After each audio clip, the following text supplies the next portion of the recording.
Westminster on the day Britain gets a new Prime Minister. The formal handover in Downing Street will take place shortly.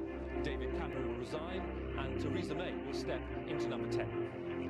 Right now, David Cameron is inside number 10, spending the last few hours as Prime Minister with his family. Very soon, he'll be leaving for Buckingham Palace to tender his resignation, making way for Theresa May as Britain's new Prime Minister. Stay with us for full coverage of the day's historic events.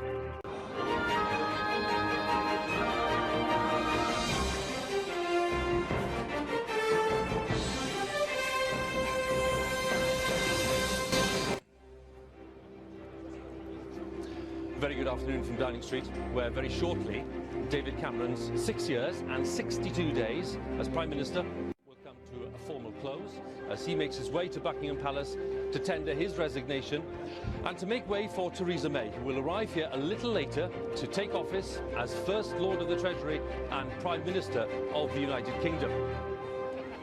Today's events are the result of the most turbulent period in British politics in living memory. A defeat for Mr Cameron in that EU referendum and a curtailed Conservative leadership race which ended earlier this week when Mrs May was left as the only candidate. So this afternoon we'll be following the events as Mr Cameron and Mrs May both visit the Queen at Buckingham Palace. We'll be listening very carefully to what they both have to say to the British people on this momentous day, because for the first time since 1979 a female Prime Minister will take up residence at number 10, facing immense challenges following that referendum result and by all accounts preparing to unveil a radically different ministerial team. That is all to come, but it's already been quite an eventful day.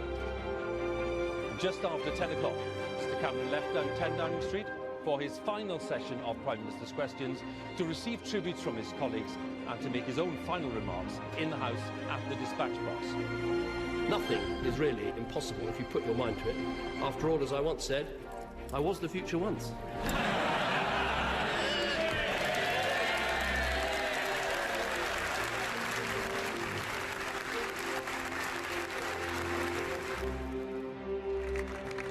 And after that standing ovation on the Conservative side, a little later Mr Cameron returned with his wife Samantha, their 3 children, to Downing Street, where they've spent the past few hours with colleagues and thanking staff for their support over the past 6 years.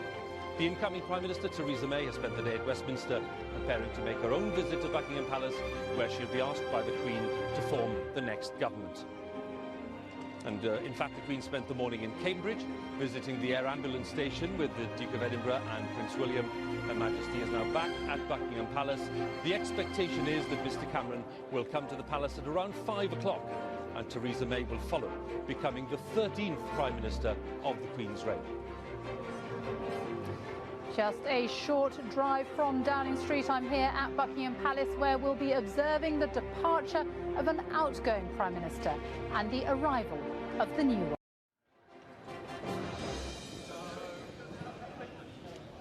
So in the next couple of hours, we will witness the departure of one Prime Minister who won a majority just over a year ago, let's not forget that, and the arrival of a new Prime Minister whose task is to provide stability and confidence at such a turbulent time in British politics. Theresa May was sitting right next to Mr Cameron as he attended his final session of Prime Minister's Questions today, and he paid this tribute to his successor.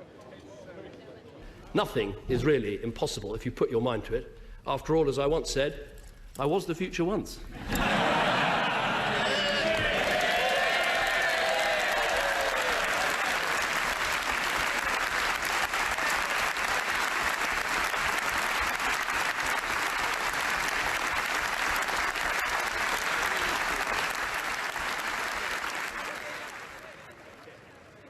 The Speaker and lots of Conservative MPs there, a few Labour MPs too, by the way, and some Ulster Unionists as well, giving a standing ovation to Mr Cameron. Remarkable scenes in the House of Commons earlier. The Leader of the House of Commons, someone who's played a very prominent part in Mrs May's campaign, is Chris Grayling. He's expected to have a very prominent role in this new government. He joins us now from College Green, just outside the Houses of Parliament. Mr Grayling, thanks very much for joining us today. Just underline the significance of what is happening today for us. Well, this is a momentous day for our country. Obviously, any change of Prime Minister, any change of government is a very significant moment. It's also a farewell to David Cameron, and I should start by saying that I think the tributes paid in the House of Commons today, the applause, were well merited. I've worked for him for 11 years. It's going to be very strange not having him there as leader of the Conservative Party. I think he's done a great job for this country. Of course, we now move on. We've got an excellent new Prime Minister, or will have shortly, in Theresa May. She will be a strong, effective leader for this country in meeting the challenges that lie ahead. You, as I say, have played a prominent part in the campaign. You've chaired that campaign for her and you're a close colleague of hers. Tell us a little bit about the way that she's been preparing over the last few days for what's going to happen today. Well, she's a very meticulous person. The thing about Theresa, when you give her a job, she does it properly, she does it thoroughly.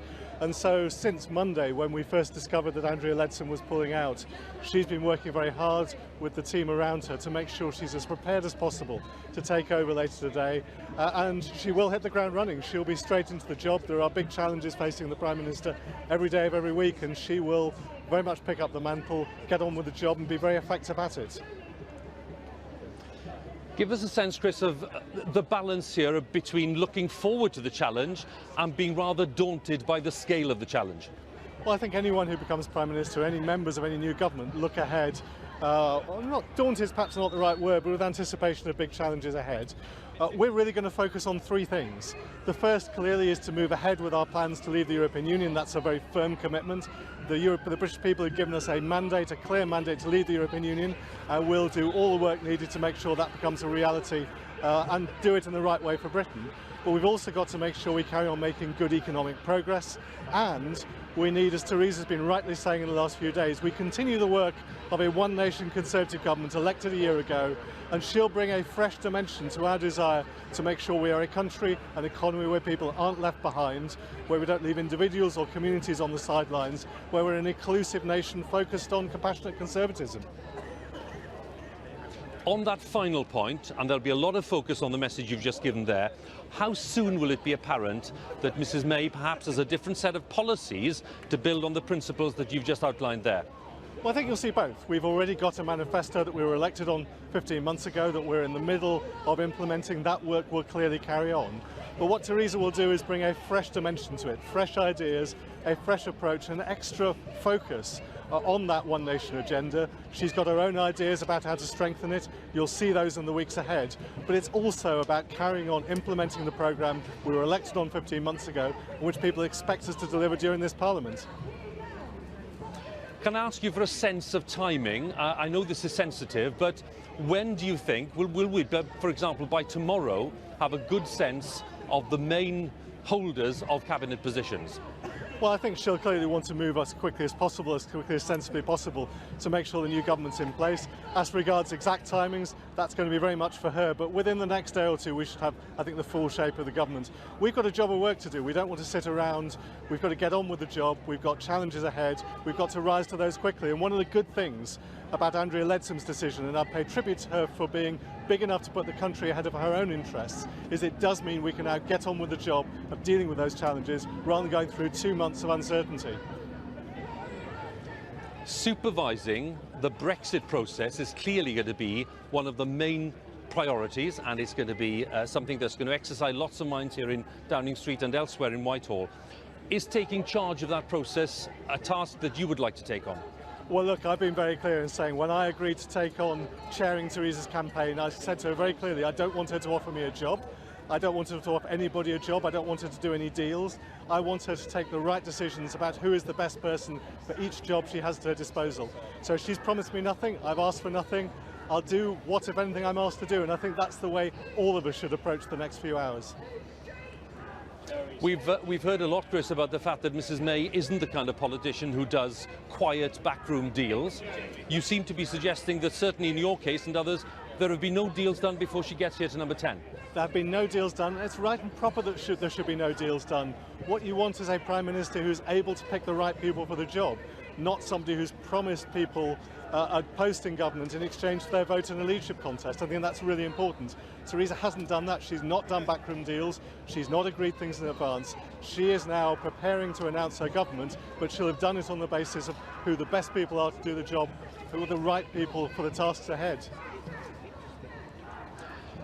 You keep on emphasising the one nation conservative philosophy. Yep. To what extent do you expect Mrs May to underline that when she says a few words before she enters number 10 later? I'm sure she'll talk extensively about that. It's one of the things that drives her in politics. We've got a really good foundation to build on. We've seen a huge fall in unemployment. We've seen a big drop in the number of children growing up in working-class households. We've made a real difference in the last 6 years under David Cameron, but there's a lot more to do, and she'll be talking about that later and in the coming days. Mr Grayling, we may see you in Downing Street later on, who knows, but thanks very much for joining us this afternoon. You're very welcome.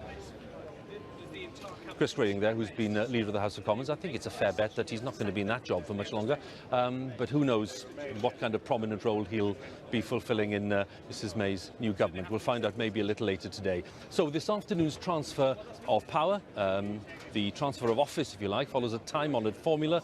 Mr Cameron and Mrs May must each in turn visit the palace for that audience with Her Majesty the Queen. Earlier today, as I mentioned just now, the Queen travelled from Cambridgeshire. She'd been at Sandringham earlier, arriving just around lunchtime. My colleague Sophie Raworth is at the palace to talk a little more about the afternoon's event. Sophie?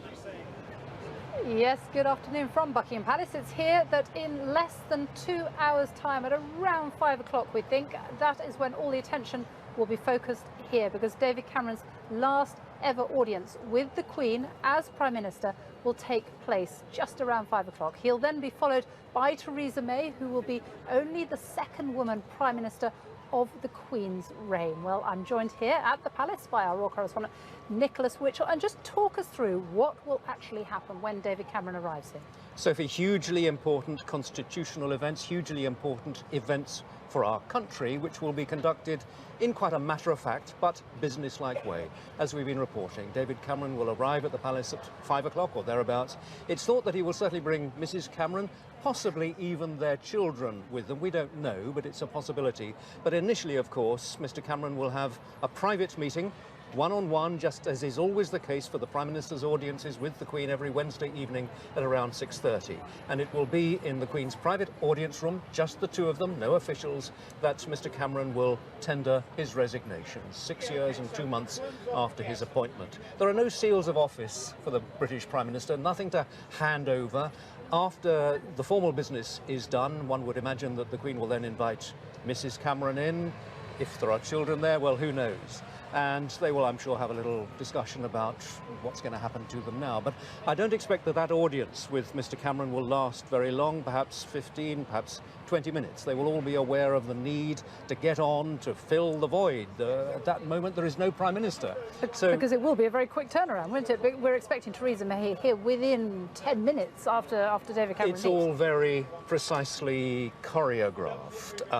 Whether Mr Cameron changes cars and all that sort of thing, we'll have to look out for that. But very quickly, as you say, Theresa May with her husband Philip will arrive at the palace. She will go in, just her, with the Queen, and the Queen will ask her, are you in a position to form a government? Because we must remember that the criteria for the appointment of a Prime Minister is that it is someone who can command the confidence of the House of Commons. So normally it would be the leader of the largest party in the Commons. She is the leader of the Conservative Party now. She will be asked if she can form a government. She will say yes, whereupon the Queen, the only person, the monarch is the only person who can appoint the Prime Minister. She will then invite Mrs May to form a government, and from that moment on, she is Prime Minister. Nothing else happens. They shake hands. There's no kissing of hands, although it's called the kissing of hands. The only kissing of hands, or the light brushing with the lips, happens at the Privy Council when ministers are appointed. So with a handshake, that will be it. She will then be Prime Minister, and one imagines that then that Philip May will be invited in. And we know that Theresa May has met the Queen a number of times, at the Privy Council being one,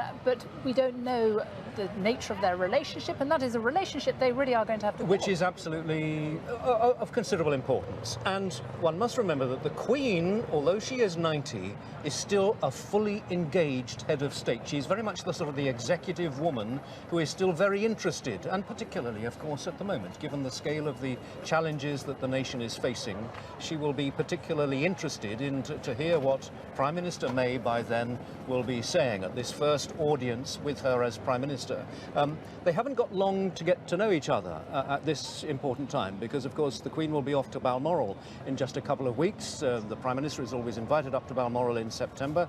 It will be the Mays who will be going up there. But that relationship is important. And the Queen, I don't think, will know Mrs May not terribly well. As Home Secretary, you don't get to meet the Queen that often, but certainly there have been lunches after Privy Councils. There was one in April and I think one in May at Windsor Castle. So there has been some opportunity, and the Queen will know that Theresa May is someone who has long been tipped as a possible Prime Minister, and the Queen is the sort of executive person who will just take an interest, you know, quietly, well, you know, what's she like? But it will be very important for them now to create a relationship between these two, female head of state, female head of government. OK, Dick, for now, thank you very much. And back to you, Hugh, in Downing Street. Sophie, thank you very much. If you're just joining us here on BBC One and on the BBC News channel, this is our special coverage of a rather important day in British politics. We have a new Prime Minister, Theresa May, arriving here in Downing Street a little later. Before that, we're expecting to see David Cameron emerging from number 10, maybe saying a few words here in Downing Street before he leaves for the palace to tender his resignation to Her Majesty the Queen. And then we expect to see Theresa May making that journey to the palace and then returning here to enter number 10 as the first female Prime Minister since Margaret Thatcher arrived in this very street in 1979. Someone who knows Mrs May well and has worked closely with her in the past, Andrew Griffiths, the Conservative MP, a former Chief of Staff to Mrs May some years ago. Andrew, thanks very much for joining us. What does today mean for you? Oh, it's very, very exciting. I think we're all excited to see what a Theresa May government is going to look like. You know, this is a momentous decision, the second female Prime Minister the country has ever had, and I think we're all looking forward to what the future holds. When we talk about qualities and the qualities needed for this immense task ahead, what would you single out for viewers who are just wondering what Mrs May is made of? She's incredibly hard-working. She's a very determined woman. She was always one of those people who was first in the office and would stay late until all the work was done. She's one of those people who does the detail. And of course, at these challenging times when we have negotiations with Europe, she is exactly the kind of woman to do that important job for us. She's also, I think, incredibly steely. She's tough. She has made it through a very male-dominated Westminster, and she's got to the highest level in politics. And she's done that because she is an incredibly steely and tough lady. And I think going into these negotiations, having somebody with Theresa May's mettle is really, really important for us. You used the word steely and tough, Andrew, and I'm just wondering, would you go as far as Ken Clarke and say that she's difficult? He actually said something stronger than that, didn't he? But he said she was a difficult woman.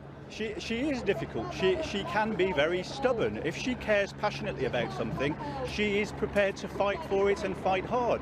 You know, she has, I think, ripped up the Westminster rulebook by not playing the normal games that we see all too often in Westminster.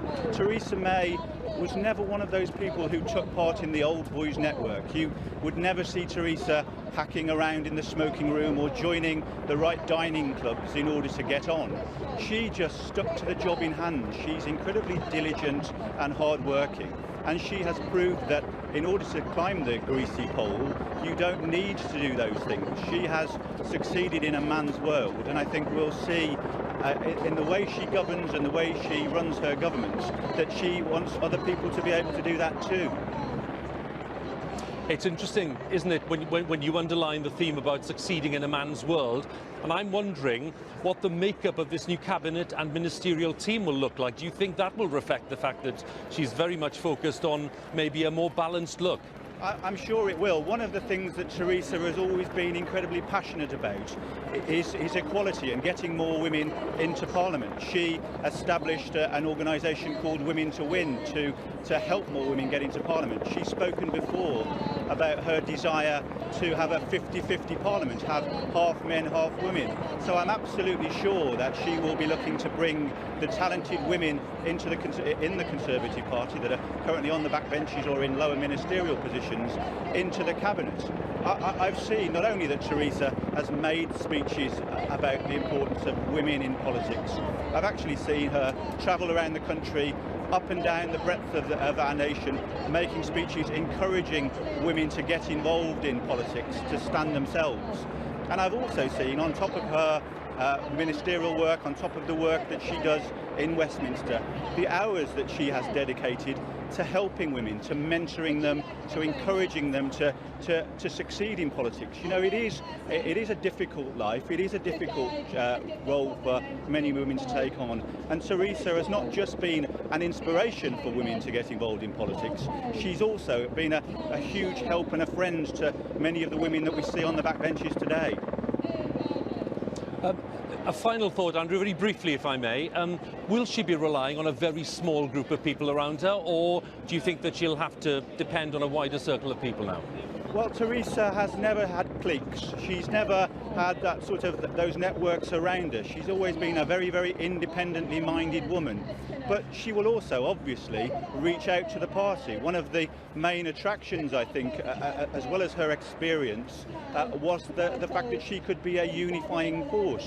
We've had a very bloody and sometimes ill-tempered referendum campaign, and it's hugely important for the Conservative Party that we come together now. I think Theresa has got the experience and the understanding, the adeptness to do that. Andrew Griffiths, thank you so much for joining us today.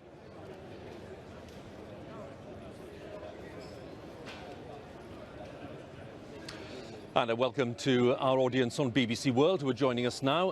Joining our audiences on BBC One and on the BBC News channel for this special coverage of the transfer of power from one Prime Minister to another. Here in Downing Street, in the heart of London, we'll have Theresa May, who's been Home Secretary for the last 6 years, arriving here a little later on to step into number 10 Downing Street as Britain's new Prime Minister, replacing David Cameron, who of course will be tendering his resignation to the Queen very shortly. He'll be leaving number 10. He's inside at the moment with his family, probably thanking all the staff who've been helping him and supporting him over the last 6 years or so. He'll be leaving quite soon and tendering his resignation to the Queen, allowing Mrs May to come here and put her own stamp on government and, let's face it, to try to tackle some of the immense challenges that now face this new government of hers.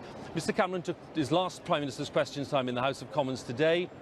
He congratulated Mrs May on a new job. He told Jeremy Corbyn, the Labour leader, that he was looking rather splendid. There was a joke there about how people were dressed today. And of course there was a big underlining of Mr Cameron's main theme, which is that he felt that there were things that he'd achieved in Downing Street which were sources of pride. So we can talk a little more about that as we go along today. But first of all, let's have this report from our correspondent Eleanor Garnier on events in Parliament. The youngest Prime Minister to leave office for more than 100 years. His time in number 10 cut short. What next, Prime Minister? Are you looking forward to a rest? After 6 years and 62 days, it is all over. Far swifter than he'd planned or expected. One last journey to the Commons for David Cameron's final Prime Minister's Questions. His successor at his side and his wife and children in the public gallery. Mr Speaker, this morning I had meetings with ministerial colleagues and others. Other than one meeting this afternoon with Her Majesty the Queen, the diary for the rest of my day is remarkably light. And if he's looking to fill it, there were suggestions aplenty. I'm told that there are lots of leadership roles out there at the moment. There's the England football team. There's Top Gear. There's even across the big pond a role that needs filling.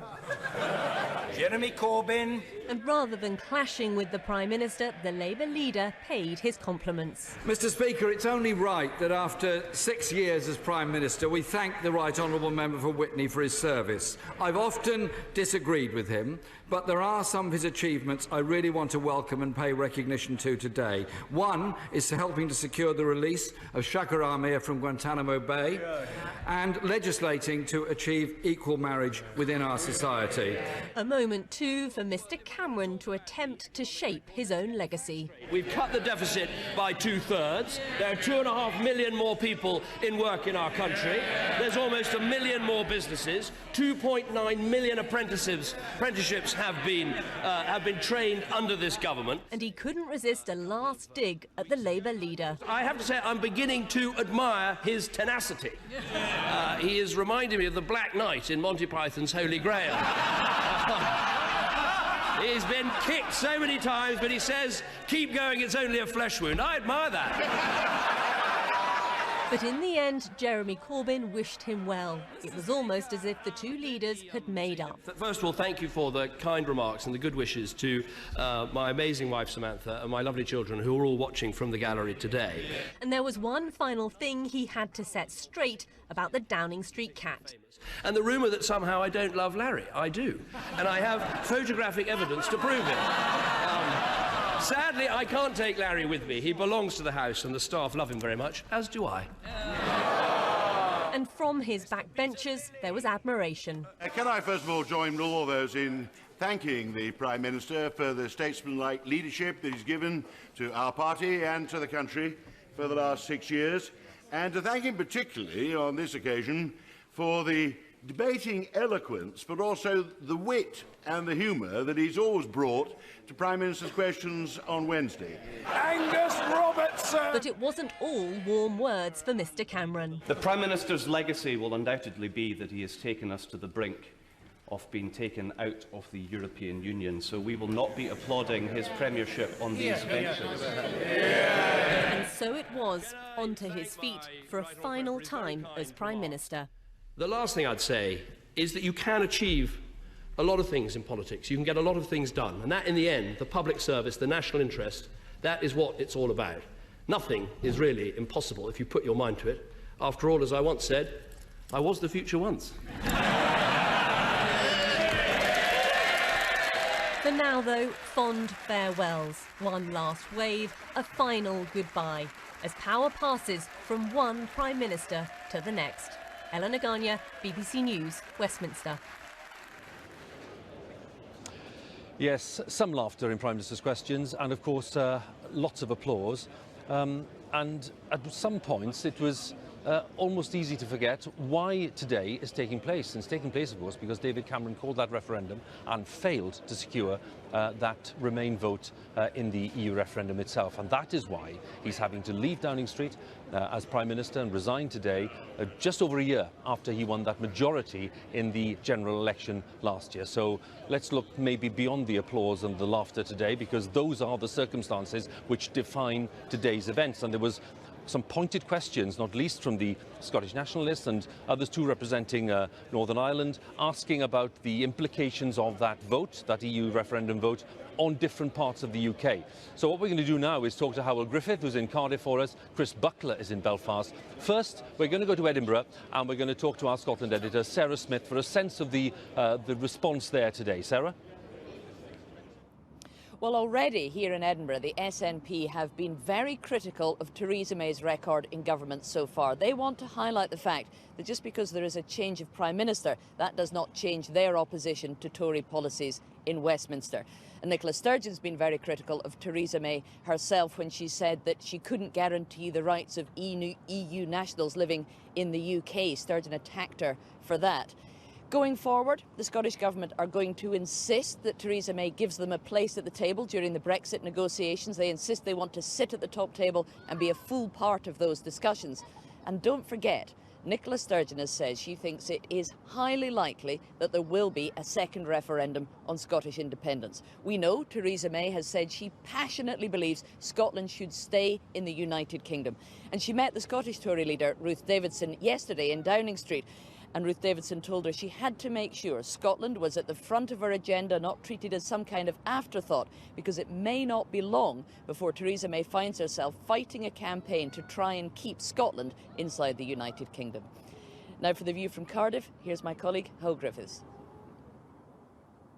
Sarah, Theresa May hasn't been a regular visitor here to the National Assembly in Cardiff. Arguably, she had no reason to get too deeply involved in devolution until today, but Prime Minister May's inbox is very, very full, and there are some pertinent Welsh questions in there. Towards the top, the ongoing steel crisis that affects thousands of people here in South Wales. It's been rumbling on in the background now for months. Just last week we heard from Tata Steel they're putting a pause on their sales process. That has left many people uncertain as to what this summer will bring. Could they be out of a job? Will they be under new ownership? Answers from number 10 need to come on what happens to the steel pension pot. Could anything more be done to entice new buyers or make sure Tata keep their workforce here? Other questions, well, Brexit, of course. Wales, different to Scotland, different to Northern Ireland, voted as a majority for Brexit. But Wales has also been a net beneficiary of EU funding. Promises made by the Leave campaign before that vote that any shortfall would be made up by a redistribution of funds. She's the Prime Minister that either has to live up to that pledge or deliver some bad, difficult news. And then, of course, the future of this place. There is a Wales bill now working its way through Parliament that brings more power. But will Prime Minister May say that's the end of it? No more devolution for Wales? Or would she be the person to contemplate giving even more power to the devolved governments? That's the view in Cardiff Bay. Now time to go over to Belfast and my colleague Chris Buckler.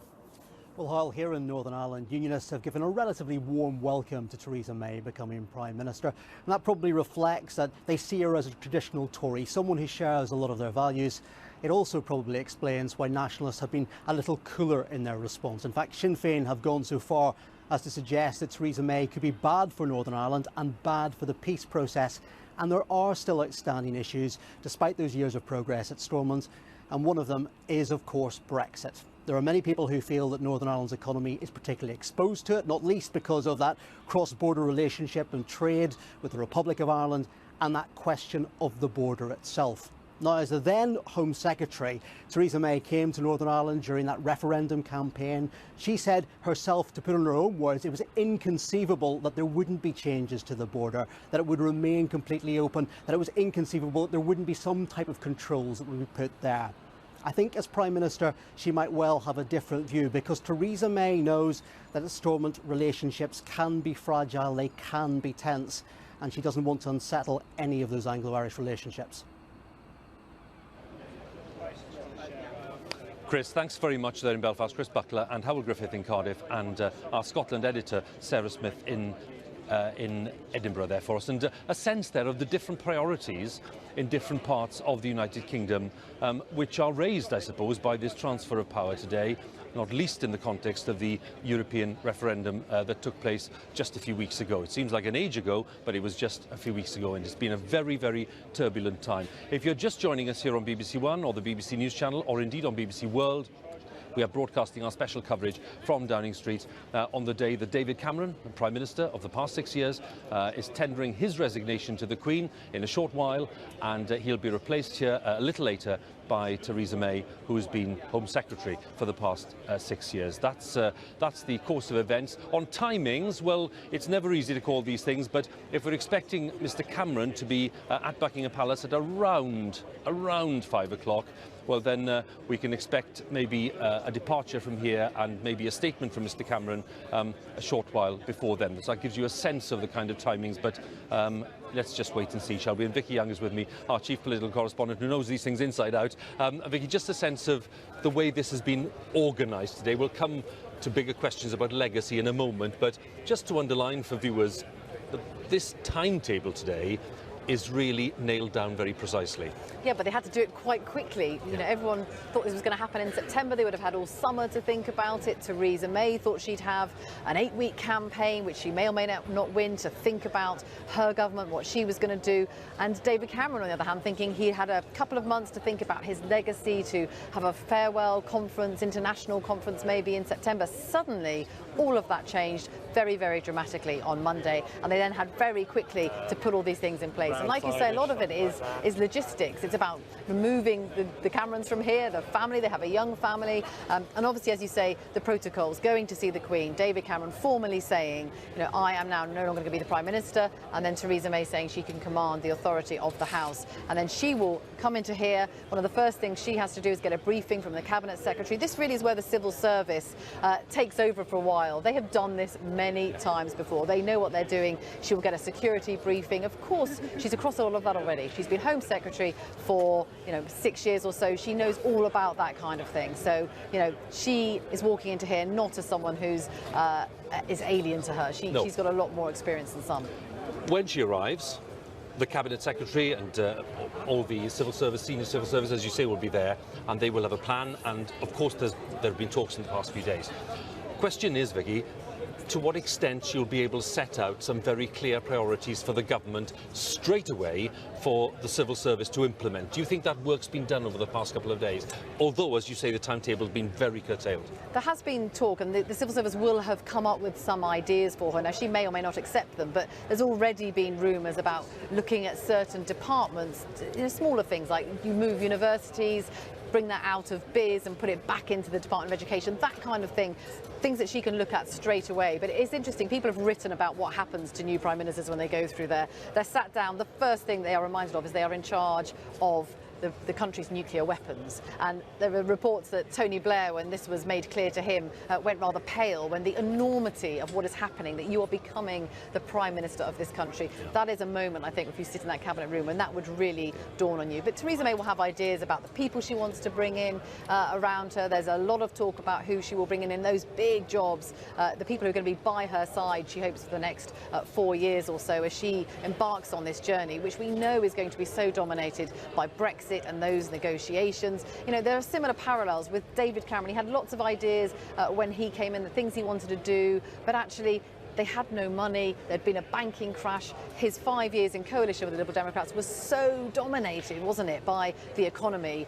I think in some ways he felt he was just getting going a year after winning that general election. And that's the question, Vicky, isn't it? When he comes out and, we're expecting him to make a statement, what do you think he'll be wanting to say in terms of trying to define some kind of legacy? Because everyone, clearly, and understandably, is going to be talking about the aftermath of the referendum and the reason today is taking place.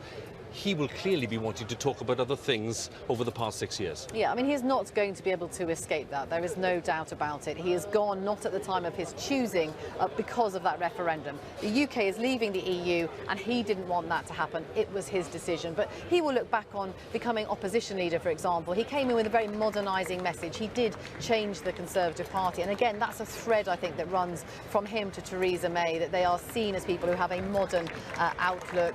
They have changed the party. She will continue some of that, but he will look certainly at the economy. This is, I think, David Cameron coming out after That was the departure early after Prime Minister's question. So this was inside the Houses of Parliament, emerging from one of the many courtyards there, and this is the Prime Minister's cavalcade earlier, leaving the Commons for the last time as Prime Minister in what must have been quite an emotional and quite a poignant moment for him and the family, because Samantha Cameron and the 3 children were all in the public gallery watching for them. So as a family, it must have been a moment of, well, pride probably in the fact that he's been Prime Minister for the last 6 years. The children were enjoying it. At one point the little girl was cheering him in the public gallery with her little cuddly toys. But laced with sadness as well in terms of the circumstances of the departure. Yeah, and also the Downing Street staff. I mean, this is something we don't often talk about, but a whole team moves out.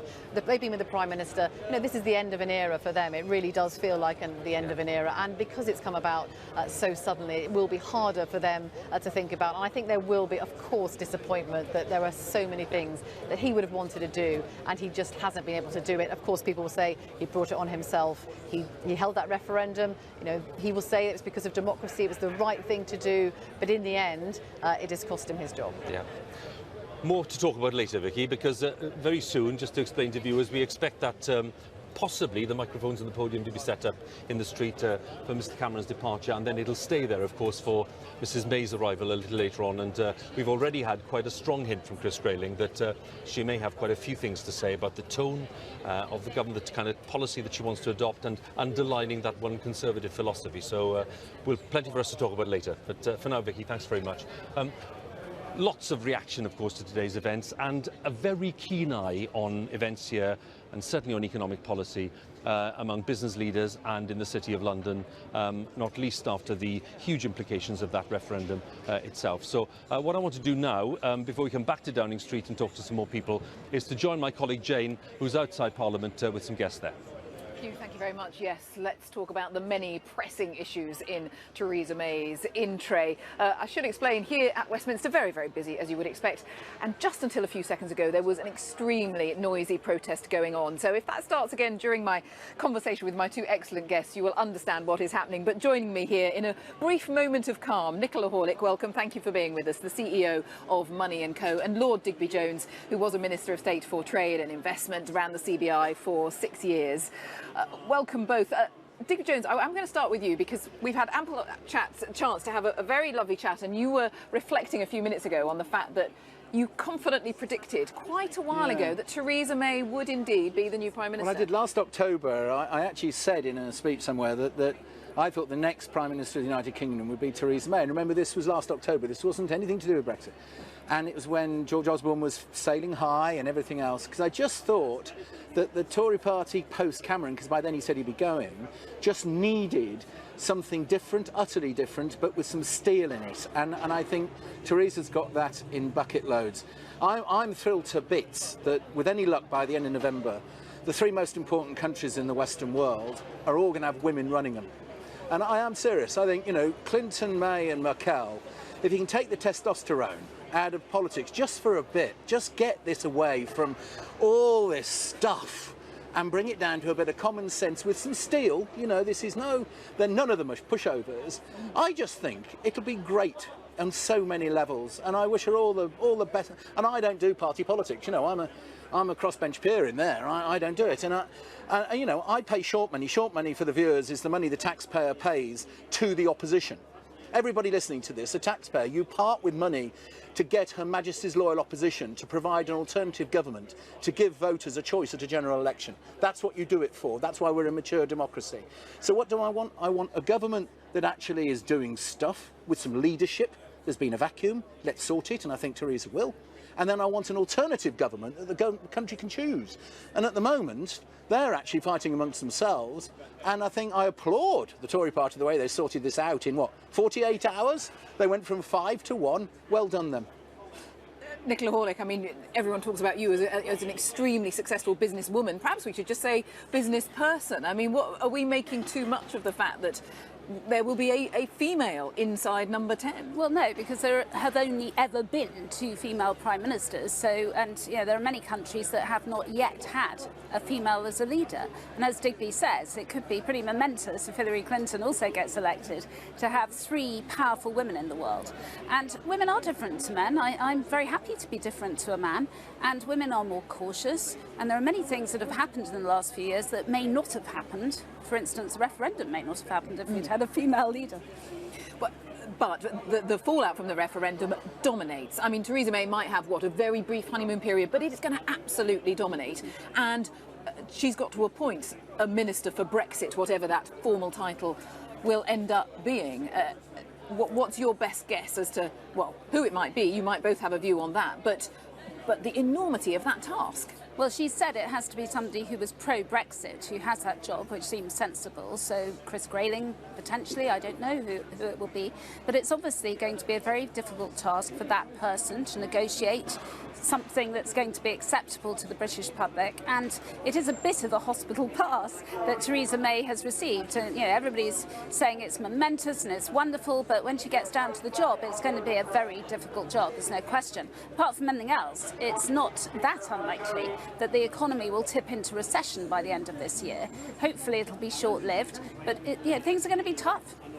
I mean, you say you don't do party politics, Digby Jones, but is there someone specific that you think you would like to see that job go to? I actually would like to see a Chancellor, firstly, who, because that's a big issue in this, Nicola's right, it's part of the agenda. Yeah. Invest a load in the physical infrastructure and invest a load in the human infrastructure. Get the skills base of the nation up. That's how you win in Asia's century. Quality physical infrastructure, quality human infrastructure. What that means, borrow money. How do you manage that? So I'd like a Chancellor in that mould, not satisfying her political whim. And the Brexit boss, if you like, the person, I'd actually make it Michael Gove. Bright, hard-working, very principled, and I think it would do a lot for what you're trying to achieve, which is inclusion. I'd also actually just say Andrea Leadsom deserves something somewhere for not doing a Corbyn. And I think, I'm serious, you know, the country doesn't need it. And I think she ought to, she's not, you know, she has no experience, so I wouldn't put her into top jobs. But I think definitely something in Cabinet that matters. In other words, include everybody. Get us moving down the path of a degree of inclusion, and then if the Brexit initiative can bring experts in from all over the walks of life, including unions, including the Scot Nats, including NGOs, non-governmental organisations, get everybody work, because this is Britain's chance to do something global for a century. And it's not going to work if you factionalise the Tory party. It's got to be that way. Sure, but while all of that is going on, and I'll ask both of you, I mean, Nicola Hall, what are your anxieties, assuming you have some, about how this country functions while those discussions, those negotiations are going on? It's about business, it's about keeping the country running. How is that achievable? Immense anxieties, because in my view, and I've worked in the markets for 33 years, it's not really about the markets, it's about the real economy. Most people in this country actually work for small businesses, not large corporations. And it's about how they are going to be affected, how those businesses are going to be affected. We've had a fantastic run of it over the last few years. We've created more jobs than we could possibly have imagined. We have more people in employment than ever before. And it's essential, in my view, to try and keep that going. There's a great spirit of entrepreneurialism that has developed. Well, that's the difficulty, is how do you keep that going when you have uncertainty? Because actually everybody hates uncertainty, and people put off decisions when there's uncertainty. So it's very important that whoever does become in charge of Brexit actually tries to get things going as fast as possible. And there's lots of debate about when to invoke Article 50 and negotiating tactics, but really we don't want a long period of uncertainty now. I think one of the great contributions right now is the GRS has got to finish. You know, the great remains sunk. I hope today it's the last day of it, especially in that place, and especially in the establishment. And I think Nicola's so right. You know, we've had a good run of this, we're entrepreneurial, and what we've got to do, actually more than anything else, is start talking it up and start creating some reality. I'm not quite with her on whether it'll go into recession, but for sure, growth is going to be hard to come by. And the one thing, if there was one nation on earth could afford the shock of this, it was the British economy a month ago, because we actually were in a better place than anywhere else. Right. It's going to be a mammoth task. I think Nicola's right. It's going to be down to the small businesses of Britain to pull this off, and we ought to, Tory, Labour, Liberal, everybody, pull this boat in the same direction. Digby Jones, Nicola Hall, very many thanks. Great to talk to both of you. Thanks very much. More from here a little bit later. Back to Hugh in Downing Street. Jane, thanks very much, and thanks to your guests too. So, yes, we're waiting here for David Cameron's final appearance in Downing Street as Prime Minister, outside number 10. And it is, at this point, striking to remember that at just the age of 49, he'll be 50 in October this year, he is the youngest Prime Minister to be leaving office for more than 110 years. That's worth reflecting on. Mr Cameron says he's leaving a stronger country, in his view, a thriving economy and more chances to get on in life. That gives you a sense of how he wants to define his legacy. But how will he be remembered more widely? Graham Satchell has this report. It was just a few hours after the referendum result when David Cameron called time on 6 years as Prime Minister. I love this country and I feel honoured to have served it. Where you stand on his legacy depends in part on how you feel about Brexit. Thank you very much. History will judge David Cameron as the Prime Minister who lost Europe. Britain is out of Europe. The cost of Brexit will be felt for decades ago. That will be his legacy. The people spoke, and he honoured the way the people spoke, and we're leaving the European Union. I think that's a pretty good legacy. While parents worried about childcare, getting the kids to school, the balance between work and family life, we were sometimes banging on about Europe. Turn the clock back, and David Cameron was the future once, the heir to Blair, a husky and hoodie-hugging moderniser who tried to drag the Tories away from banging on about Europe to the centre ground. I don't support gay marriage in spite of being a Conservative.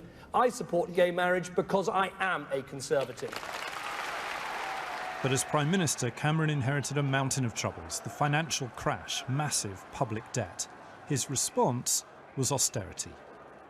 There is no them and us. There is only us. We are all in this together. For some, cuts in welfare and public services define David Cameron's time in office, and again, opinion is sharply divided. His legacy it's food banks, it's loan sharks, and it's charity shops. What people will remember is the austerity. They will remember the cuts, the services that were lost. He has a legacy too of record numbers of people in employment in this country, never been so high. That would be a positive for David Cameron. It's certainly in a better place than when he walked into number 10 back in 2010. This is Witney, David Cameron's Oxfordshire constituency. Many here admire a man they describe as honourable and decent. I think he's just been really good for our country. I think he's been a sterling leader. It's sad to see him go. What he has done is made this country on the road to sort of getting back to how we were. Others a little underwhelmed. He may well have had convictions, but they didn't really come over strongly enough. I think he could have just been stronger. I would attend the House of Commons for Prime Minister's questions. History will remember Cameron as the Prime Minister who lost the referendum on Europe. So we'll have a new Prime Minister in that building behind me by Wednesday evening. Thank you very much. On the night he lost, Cameron quoted Enoch Powell. "All political lives end in failure," he said. Maybe, but he was still humming at the end. Graham Satchell, BBC News.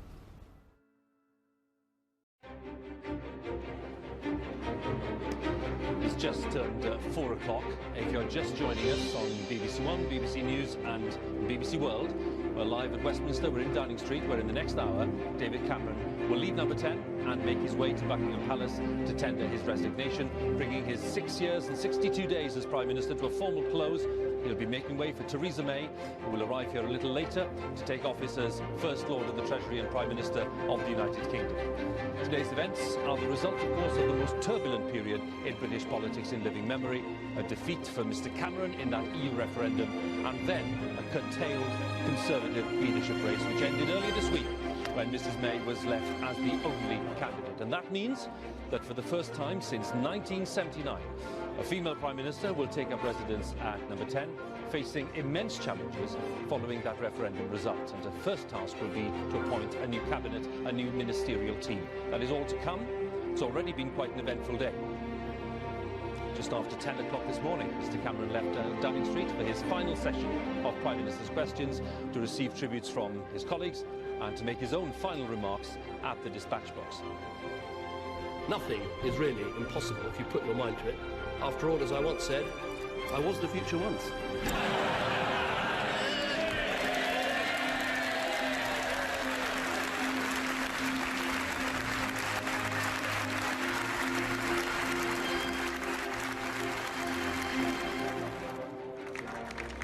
After that standing ovation on his own benches, more applause outside, because that was when Mr Cameron returned with his wife Samantha, their 3 children, to Downing Street. They were leaving the House of Commons here, and then to spend the past few hours with staff and with colleagues, thanking them for their support over the past 6 years.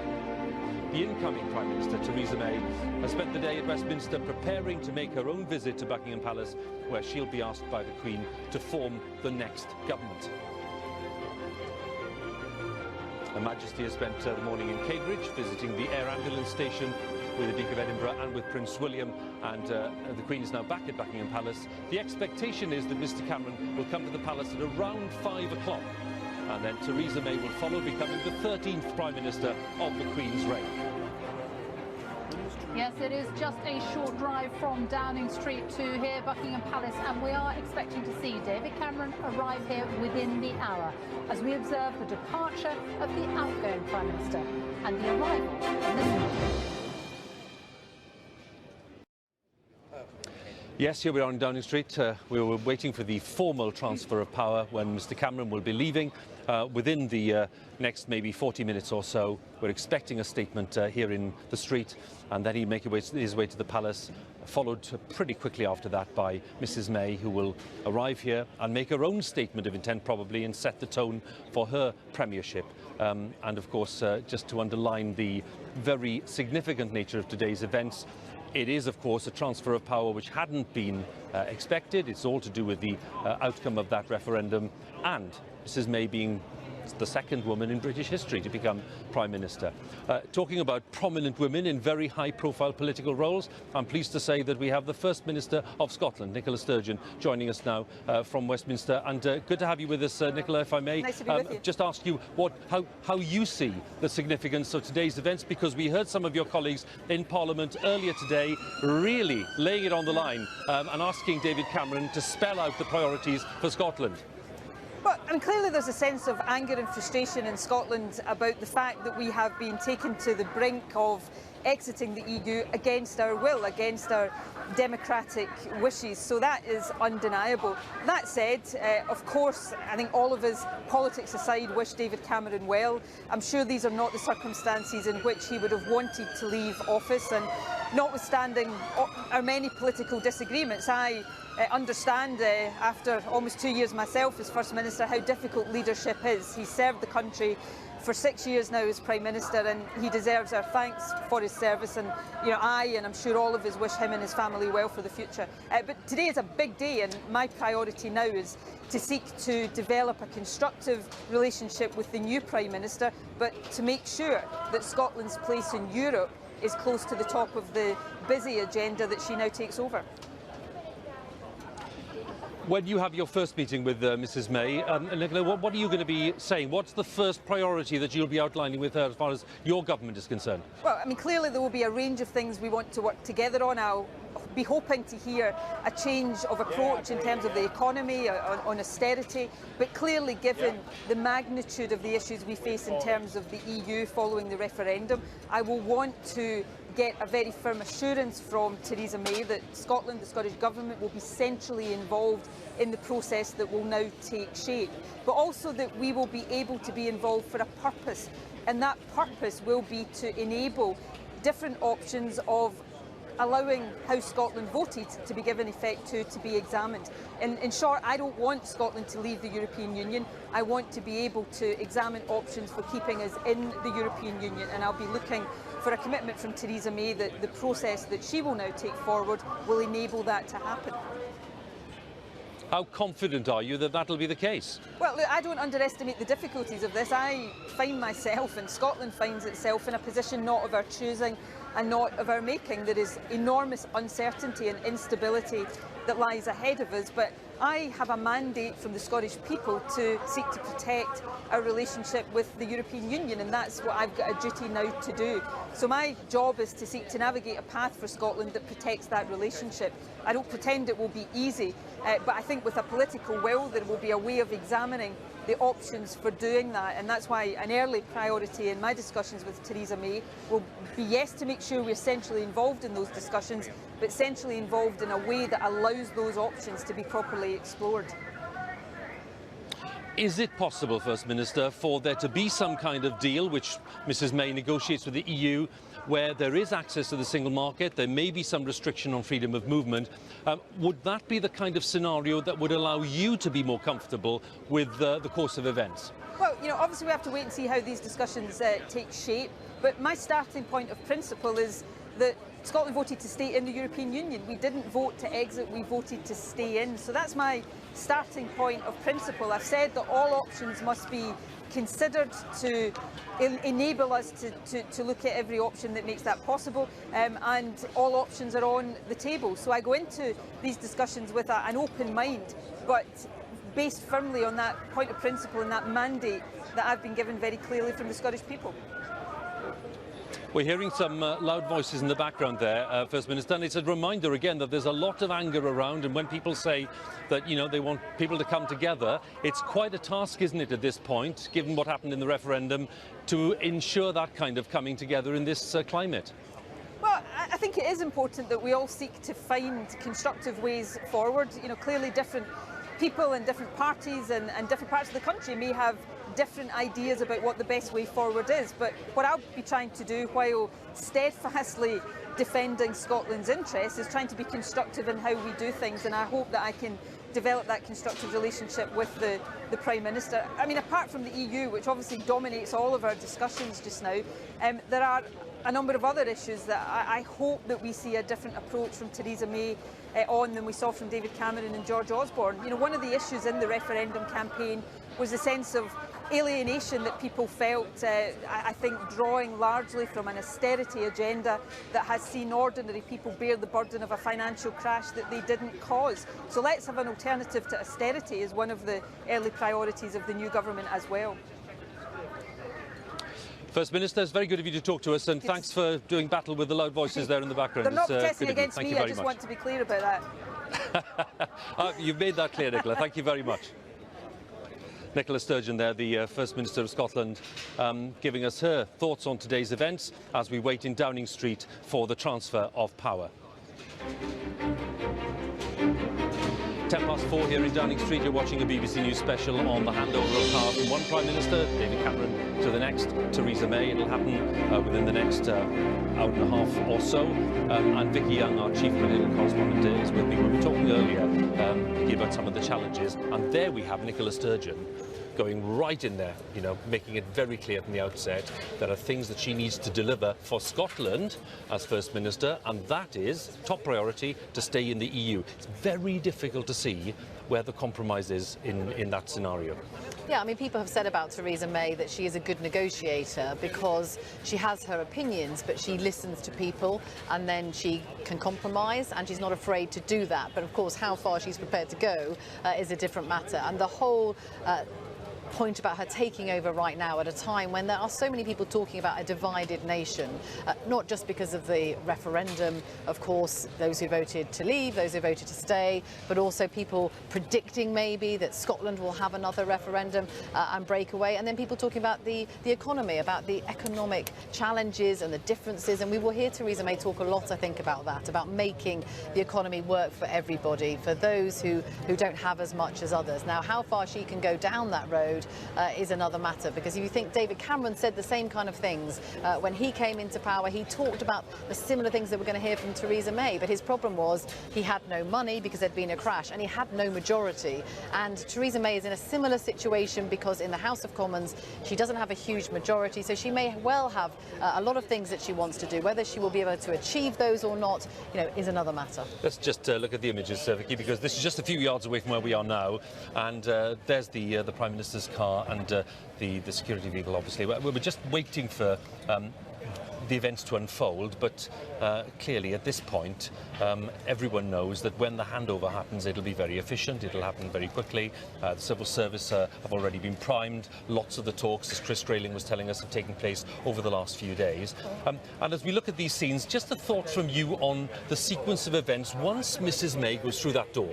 So once she crosses the threshold and with her husband, Philip May will be with her, goes into number 10, greeted there by the Cabinet Secretary, there'll be a long line of staff ready to applaud the new Prime Minister. That's the tradition. Straight probably into the Cabinet room, which is right at the end, and then of course the serious briefing on security and other matters. That's the normal course of events, and some important decisions to be made about Cabinet appointments. Do you expect those announcements to come pretty quickly? Yeah, I mean, she's had not that long to think about it, but it will have occurred to her in the last few weeks or so, and I think she will certainly want to get going. I mean, that's the point, isn't it? It happens so quickly when it actually starts. As you say, she walks in there, she's given a security briefing, a lot of which she will know about because she's been Home Secretary for so long. But people talk about the moment when it's made clear to you you are in charge of the nuclear weapons, for example. That's a moment when you realise you are in charge of the country. But she will want people around her who she trusts. We can see those pictures we just saw are actually David Cameron's team, who've been with him for many years, been on every visit with him. And as they depart, a new team will come in. She has to make all of those decisions, think about the people. And there's been a lot of talk about who she will have maybe as Chancellor in the door next door in number 11. You know, it's not likely to be George Osborne, we don't think. She will put someone else in there. She will have her views, and we don't know so much about her views on the economy, on foreign affairs, because she's been so much in the Home Office. We know about her views on that, but all of that is for us to learn about. But remarkably few leaks. I mean, you know, sometimes this kind of news leaks out, but I mean, it seems a pretty tight-run operation. Yeah, and everyone has been saying, look, when they joined up to her campaign, which she thought was going to be a lot longer than it was. She didn't offer anything. She did not say to them. I spoke to another cabinet minister who was in this position who said to me, you have no idea. When you run to be leader, suddenly there's people knocking on your door that you've never heard of before, and they're asking for things. They're asking for jobs. And he said he didn't want to do that. Theresa May has done the same thing. She doesn't want to be beholden to anybody. She will pick people who she wants around her on merit, people she knows very well, because she's been at the top of government for so long. She knows what these people are capable of. She knows the kind of people that she wants around her. And to some extent, I wonder whether the cabinet will be a bit in her mould. Of course, people in this position want people who are like-minded. She has to have Brexiteers and Remainers, men and women, but I wonder, she's not a flashy person. She's said that herself. And I wonder whether the people around her will be similar. They will be people who, like her, get on with the job. We'll have to wait and see, but as you say, not much leaking, and people who've been over the road speaking to MPs, they're all saying they might know, they're all guessing, but actually no one knows apart from Theresa May. Interesting. Vicky, we'll talk again in a while. Just to explain to those viewers joining us now that the form of events today and the kind of formal process is well established, which is that the Prime Minister will leave number 10, will make a statement. Actually, not all of them do. Tony Blair didn't make a statement in the street when he left, but anyway, we're expecting Mr Cameron to say something when he leaves, to make that short journey to Buckingham Palace. And after that audience with the Queen ends, you'll then have Mrs May being driven to the Palace to return here. The only unknown there is how long the audience with Mrs May will last. So, you know, Gordon Brown's first audience as Prime Minister lasted nearly an hour.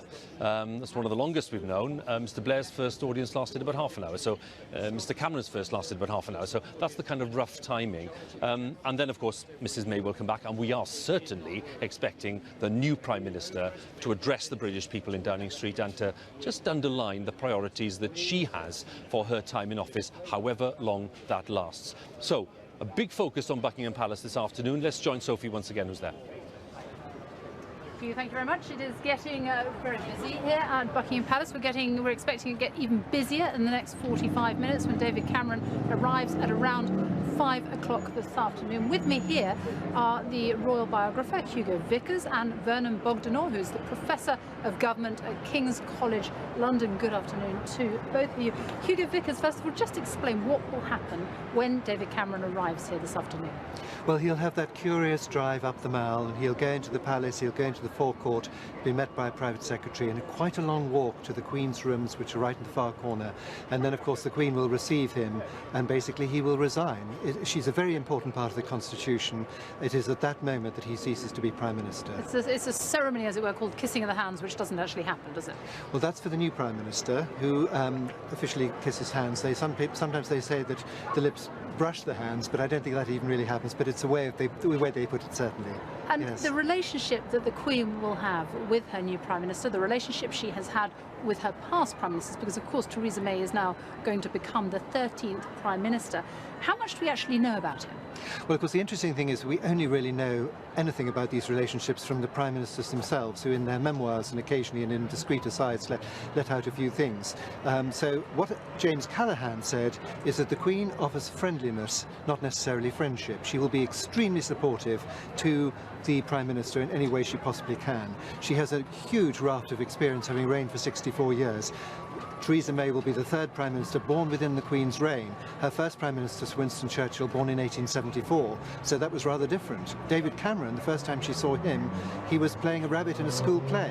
So, you know, the Queen has a lot of influence. The interesting thing is that if she asks the Prime Minister's formal advice, she is obliged to take it, and she will. But if she offers him advice, he doesn't have to take it, but he'd do well to listen, because she's probably seen it all before. And for David Cameron today, I mean, it will all be over very quickly, won't it? Within a matter of 10-15 minutes. He will probably be thinking of, you know, 2010 when he drove in for the first time to kiss hands, and now suddenly it's all over. I mean, it must seem a very short period of time. And of course, for the Queen, over the course of 64 years, I mean, it's just another one coming along, full of ideas, no doubt, full of enthusiasm, full of plans, lots of questions. She perhaps will nod sagely and wonder how much will be achieved. Who knows? Vernon Bogdanor, I mean, Theresa May, second longest serving Home Secretary, she is well used to the workings of government. How much of a step up is it going to be for her, though, to lead the country? It's a huge change.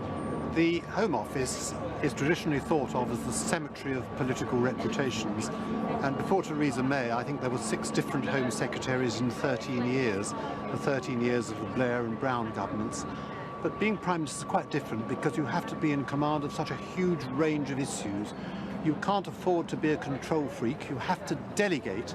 And all the difficult issues come up to, including ones she may not be familiar with, such as matters dealing with the economy, which of course is quite central to politics, foreign affairs, including the European Union. Now, she's had some dealings with the European Union, but not really central to her work in the Home Office. And the important thing to remember is that every difficult issue comes to you to be resolved. If they were easy issues, they would have been resolved before they get to you. So it's quite a different job. And we can look back in British history and see people who were quite good departmental ministers, but not very good prime ministers. A good example, if you go back 60 years, it's the 60th anniversary of Suez, is Anthony Eden, who's an outstanding foreign secretary, but not a really good prime minister. And then you have Gordon Brown, an outstanding chancellor, but ran into troubles as prime minister. Conversely, you have ministers who are really not very good departmental ministers. Arguably Margaret Thatcher, a very ordinary education secretary, but many would say an extremely good prime minister. So you cannot really tell how someone will perform as prime minister until they're actually doing the job. And David Cameron, you taught David Cameron, didn't you? He was one of your star pupils. He was the youngest prime minister for almost 200 years to enter Downing Street, and now the youngest for, I think it's 110 years to leave. You must be disappointed to see him, your star pupil, go so soon. Well, he'll certainly be disappointed because there's a lot of his agenda still to achieve. His main aim, I think, was to improve the life chances of the less fortunate, the so-called big society, to achieve an aspirational society in which who you were born to or which school you went to meant much less than it has hitherto. And he started on that programme, but of course it's not completed. But then, as Enoch Powell so famously said, all political careers end in failure.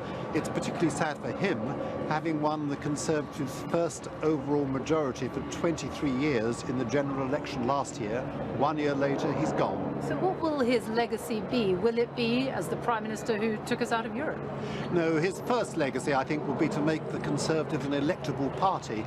We often forget that in 2005, when he became leader, the Conservatives had lost 3 elections in a row, which hadn't happened previously since before the First World War. He turned the image round from being the nasty party, as Theresa May so memorably said, to being a party which could actually win power. Then once in power, he helped restore the economy. We're now, I think, the strongest economy amongst the G8 from the difficulties it inherited in 2010. And also he began a programme of education and welfare reform. But perhaps his greatest achievement is to create good feeling, both in government and amongst the public. You didn't have the cabinet squabbles that marred the Blair and the Brown years, and that was one of the reasons for the success of the coalition. But do you not think that what will overshadow all of that is what has happened, the EU referendum, and losing that, a referendum he called? I don't believe that will define his premiership, as, for example, Suez defines Eden's premiership. And remember, Eden was Prime Minister for less than 2 years.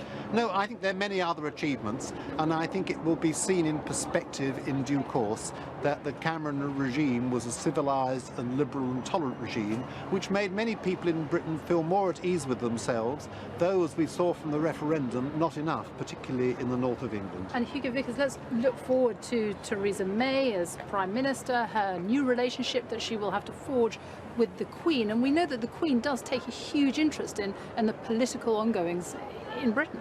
Well, she certainly does, and I think that, you know, as I said before, she will be as supportive as she possibly can to Theresa May. I think they'll probably get on rather well. I think that Theresa May is a sort of cool, calm, intelligent person. I don't think she's particularly competitive, and I think the Queen and she will have some very, very good conversations together. The great thing is that whatever Theresa May wants to tell the Queen will remain private. There's nobody else in the room. They can talk about whatever they like. In fact, perhaps the Queen is about the only person to whom she will be able to have those conversations with. Hugo Vickers, Bernard Bockenhorst, thank you both very much.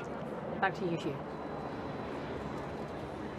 Sophie, thanks very much, and thanks to your guests too. While Sophie was talking there to guests at Buckingham Palace. A letter published by Donald Tusk, who's of course the President of the European Council and such a significant figure now in the months ahead, given what Mrs May needs to be negotiating. Dear Prime Minister, he says, not technically Prime Minister quite yet until she goes to the palace, but dear Prime Minister, he says, on behalf of the European Council, I would like to congratulate you on your appointment as Prime Minister of the United Kingdom of Great Britain and Northern Ireland. I look forward to a fruitful working relationship and to welcoming you to the European Council. So quite a short letter, but warm, formal, but obviously paying attention to the courtesy and the formality and saying, I look forward to a fruitful working relationship with you. So we're here in Downing Street and we are expecting Mr Cameron to emerge from number 10 quite shortly, and then we'll have Mrs May coming here to take over as Prime Minister a little later on. It's worth underlining at this point that there's a lot of focus, of course, on what Mrs May has done so far in government. She's been in the Home Office for 6 years, and there's been quite a big focus, not least on the record on immigration, given that that took such a prominent part in the referendum campaign. My colleague Tom Simons reports now on Mrs May's record in government and indeed on what we can expect of her as Prime Minister. She might have thought she had the summer to come up with a plan. No chance. Thrust into power, the dreaded inbox awaits. What will she do? Well, let's take a look at Theresa May's big leadership campaign speech, delivered just hours before she became leader. Top of the list, the B word, and a new slogan. Brexit means Brexit, and we're going to make a success of it. Almost rhymes. She hasn't said yet what Brexit will mean, but there's no chance of her going back on it, and she doesn't want to be defined by it. This speech was mainly about the economy, but she barely mentioned the deficit. Cutting that defined David Cameron's government. Instead, she talked about helping people to share the fruits of economic success and industrial policy, putting workers on company boards to tackle excessive bosses' pay, and bringing in more taxes. And it doesn't matter to me whether you're Amazon, Google or Starbucks. You have a duty to put something back. You have a debt to your fellow citizens and you have a responsibility to pay your taxes. The key test is how much she'll intervene in the economy to reach her goals. And then there's immigration. Theresa May was the Home Secretary who failed to cut it, and so far she's made no promises.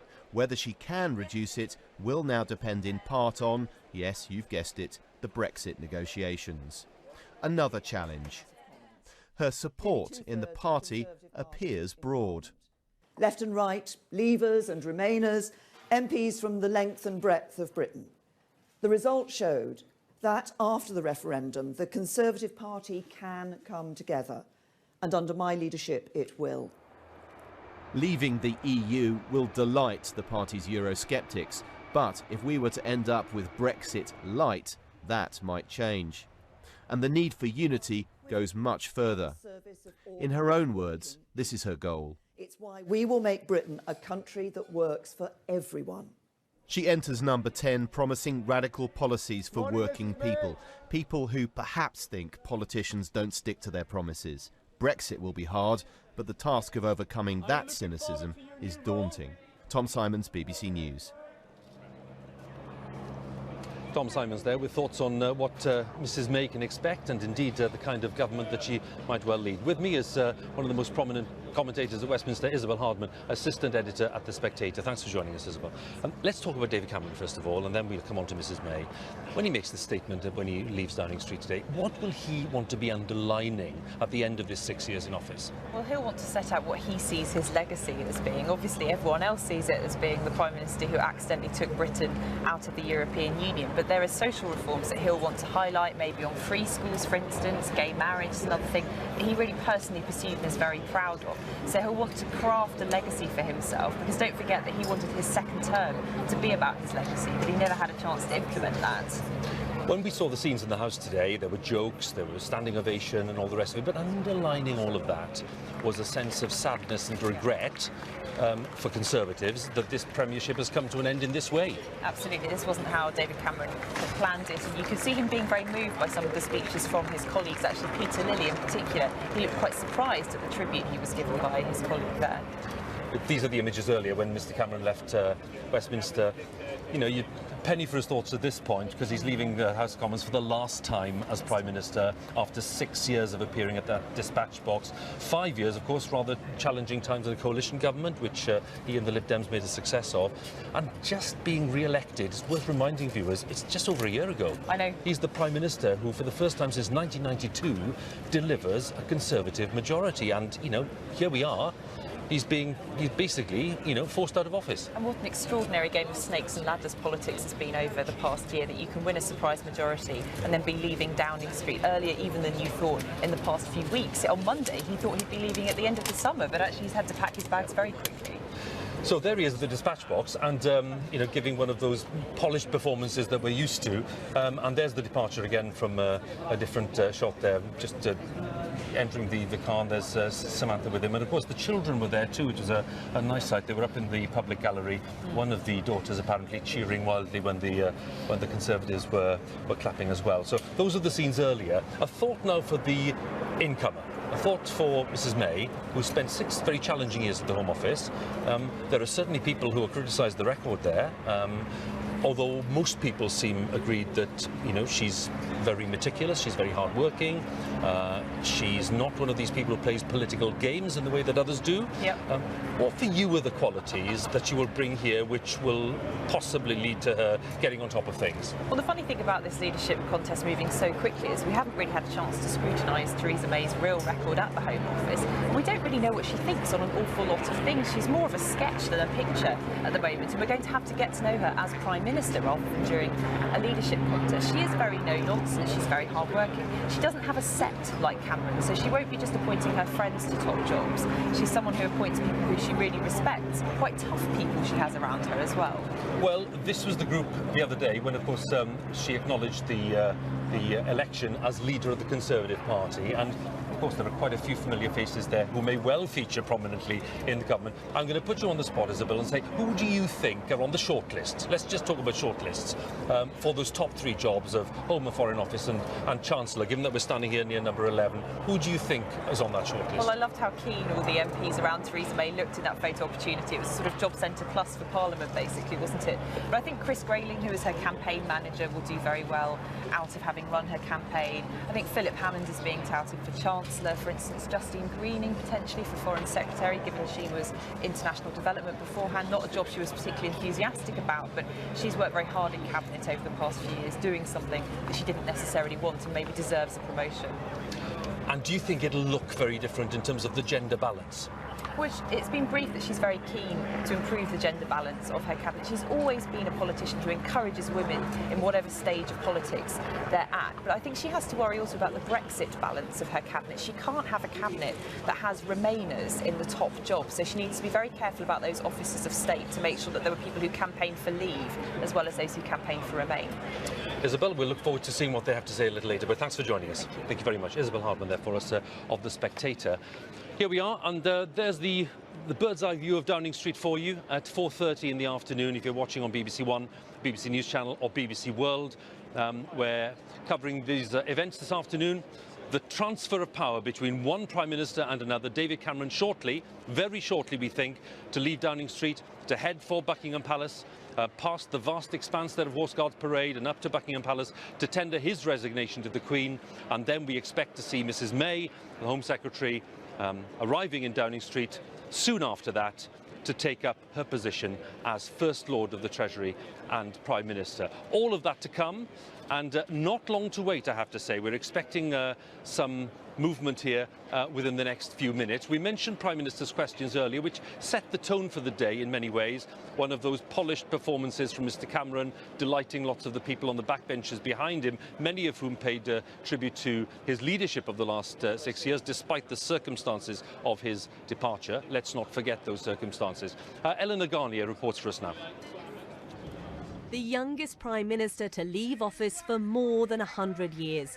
His time in number 10 cut short. What next, Prime Minister? Are you looking forward to a rest? After 6 years and 62 days, it is all over. far swifter than he'd planned or expected. One last journey to the Commons for David Cameron's final Prime Minister's questions. His successor at his side and his wife and children in the public gallery. Mr. Speaker, this morning I had meetings with ministerial colleagues and others.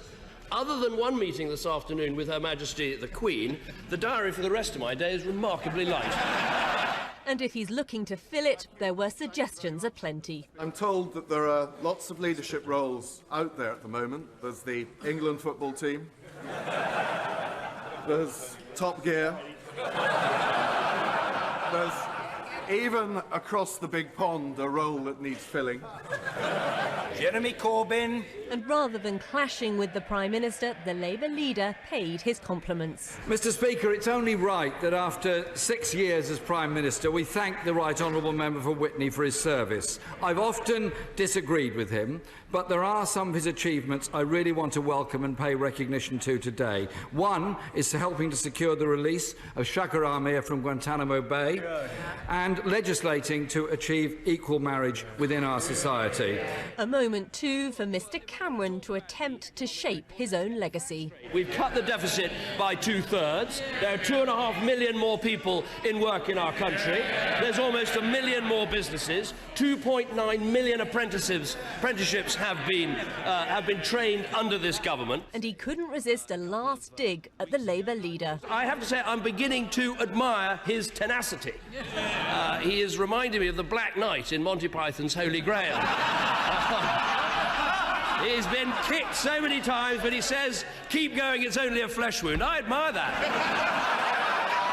But in the end, Jeremy Corbyn wished him well. It was almost as if the two leaders had made up. First of all, thank you for the kind remarks and the good wishes to my amazing wife, Samantha, and my lovely children, who are all watching from the gallery today. And there was one final thing he had to set straight about the Downing Street cat. And the rumour that somehow I don't love Larry. I do. And I have photographic evidence to prove it. Sadly, I can't take Larry with me. He belongs to the house and the staff love him very much, as do I.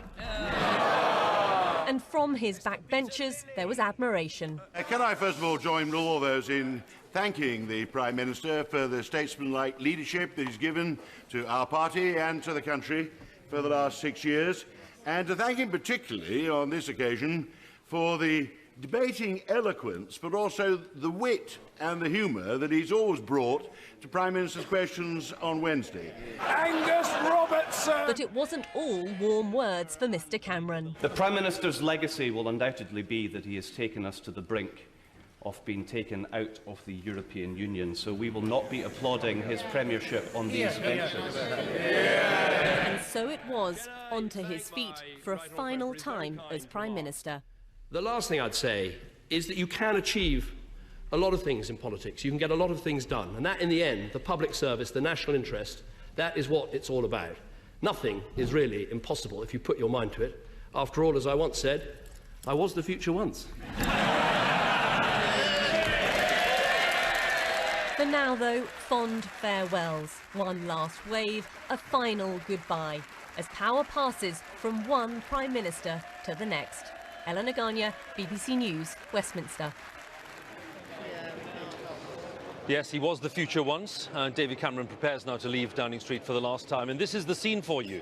The world's media gathered in Downing Street, ready for the departure. The podium has just been installed, and that means that we're just a few minutes away from seeing David Cameron, possibly members of his family, leaving Downing Street for the last time as Prime Minister after 6 years and 62 days in office as First Lord of the Treasury and as Prime Minister of the United Kingdom. So it's a very, very significant day in political history because of the circumstances in which this turnover has come about and in which this transfer of power has come about. So let's stay on these images. Vicky Young is with me, our chief political correspondent. We think back to previous occasions, Vicky, being here on the day that Tony Blair arrived and indeed left, and that Gordon Brown took over, and of course setting the tone on departure and on arrival is absolutely essential. Yeah, it is, and I think they, as politicians, feel it's a very big deal. We're hearing that he's coming out right now, actually. I'm just going to move out of the way, but his people are telling us he's the about door will to come open out, quite soon. And the staff are gathering behind us as well. We are now being told that the door will be opening in just a few seconds, and David Cameron will emerge to signal the end of his premiership as he prepares to tender his resignation to Her Majesty the Queen at Buckingham Palace. Leaving office at the age of 49, the youngest Prime Minister to leave office in over 100 years. He came to office at the very young age of 43 back in 2010. Spending 5 years in coalition with the Lib Dems, and of course last year at the election gaining that first Conservative majority, albeit just 12 seats, a majority of 12, for the first time since John Major scored that majority for the Conservatives in 1992. So a very significant achievement for him just last May in 2015. And today having to come out to confront the world's media and to say goodbye to Downing Street and to say goodbye to government after his time in office. I'm sure that he'll have some very memorable words to share. And here comes the Prime Minister with members of his family. Thank you. Samantha and the 3 children. Good afternoon.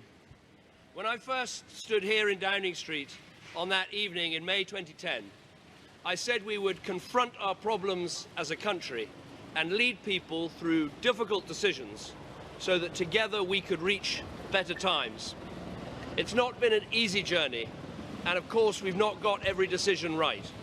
But I do believe that today our country is much stronger. Above all, it was about turning around the economy, and with the deficit cut by 2/3, 2.5 million more people in work, and 1 million more businesses, there can be no doubt that our economy is immeasurably stronger. Politicians like to talk about policies, but in the end it is about people's lives. I think of the people doing jobs who were previously unemployed. I think of the businesses that were just ideas in someone's head and that today are making a go of it and providing people with livelihoods. I think of the hard-working families paying lower taxes and getting higher wages because of the first ever national living wage. I think of the children who are languishing in the care system and who've now been adopted by loving families. I think of the parents now able to send their children to good and outstanding schools, including free schools, that simply didn't exist before.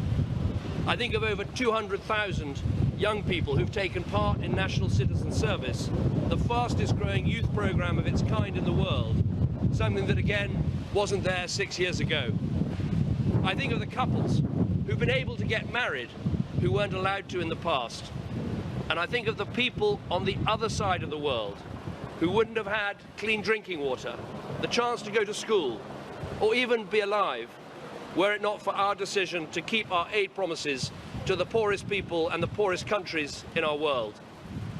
And we've used our stronger economy to invest in our health service. When I walked in there, there were 18,000 people waiting over a year for their operation. Today, it's just 800. Too many, still too long, but our NHS is a national treasure and one whose staff perform miracles, as I've seen, every day. And we've strengthened our nation's defences with submarines, destroyers and frigates and soon aircraft carriers rolling out of our shipyards to keep our country safe in a dangerous world. These are the choices and the changes that we've made. And I want to thank everyone who's given so much support to me personally over these years. The incredible team at Number 10, the civil servants whose professionalism and impartiality is one of our country's greatest strengths, and my political advisors, some of whom have been with me since the day I stood for my party's leadership 11 years ago. I want to thank my children, Nancy, Elwyn and Florence, for whom Downing Street has been a lovely home over these last 6 years. They sometimes kick the red boxes full of work. Florence, you once climbed into one before a foreign trip and said, "Take me with you." Well, no more boxes. And above all, I want to thank Samantha, the love of my life.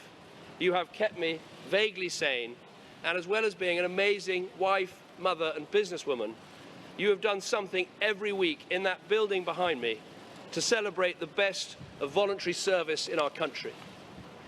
We will shortly be heading to Buckingham Palace to see Her Majesty the Queen, where I'll tender my resignation as Prime Minister, and I would advise Her Majesty to invite Theresa May to form a new administration. I'm delighted that for the second time in British history, the new Prime Minister will be a woman, and once again a Conservative. I believe Theresa will provide strong and stable leadership in fulfilling the Conservative manifesto on which we were elected, and I wish her well in negotiating the best possible terms for Britain's exit from the European Union. Let me finish by saying this. The spirit of service is one of this country's most remarkable qualities. I've seen that service day in, day out in the incredible work of our armed forces, our intelligence agencies, and our police. It is something I always knew, but as Prime Minister, you see it so directly that it blows you away. And of course, writing those heartbreaking letters to the families who've lost loved ones is a poignant reminder of the profound scale of what these men and women give for us in the defence of our freedoms and our way of life. We must never forget that. In a different way, I've seen the same spirit of service in the amazing contributions of countless volunteers in communities up and down our country who are making our society bigger and stronger. And I'm proud that every day for the past 2 years, I've used the office of Prime Minister in a non-political way to recognise and thank almost 600 of them as points of light whose service can be an inspiration to us all. For me, politics has always been about public service in the national interest. It is simple to say, but often hard to do. But one of the things that sustains you in this job is the sense that, yes, our politics is full of argument and debate, and it can get quite heated. But no matter how difficult the decisions are, there's a great sense of British fair play, a quiet but prevailing sense that most people wish their Prime Minister well and want them to stick at it and get on with the job. So I want to take this moment to say thank you to all those who've written letters and emails offering me that support, people who I'll never get to meet and never get to thank personally. It has been the greatest honour of my life to serve our country as Prime Minister over these last 6 years, and to serve as leader of my party for almost 11 years. And as we leave for the last time, my only wish is continued success for this great country that I love so very much. Thank you.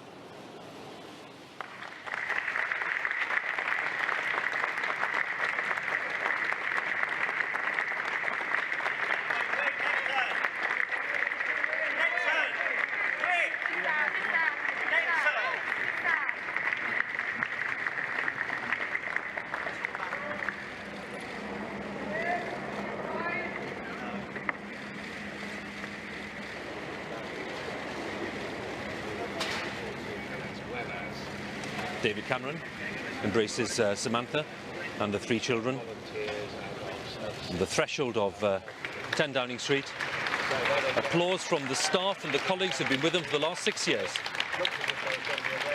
But Mr. Cameron defined his legacy in his own terms, set out his achievements as he would like them to be seen. So the children make their way into one of the cars as Mr. Cameron, one last look along Downing Street at the massed ranks of the media here, but more importantly for him, at all of his friends and colleagues and staff who are wishing them well as they embark on the next phase of their lives. So for the last time into the Prime Ministerial car, Mr. Cameron glances again along Downing Street, acknowledges the applause, fully aware of the import of this occasion and what it means for him, the end of his premiership after 6 years, in circumstances that he would never have wished. And the Prime Ministerial cavalcade now making its way down along Downing Street, and some crowds gathered at the gates of Downing Street, Some of them wanting to voice support, others wanting to voice displeasure at what they see as Mr Cameron's record in government. And on past the Scotland office and then Horse Guards. The Horse Guards building there on the left. Beyond it, Horse Guards Parade, where Mr Cameron has attended Trooping the Colour the last 6 years as Prime Minister in June. And then up towards Trafalgar Square, ready for the great sweep under Admiralty Arch, and then down along the Mall, the great processional route which leads directly down to Buckingham Palace.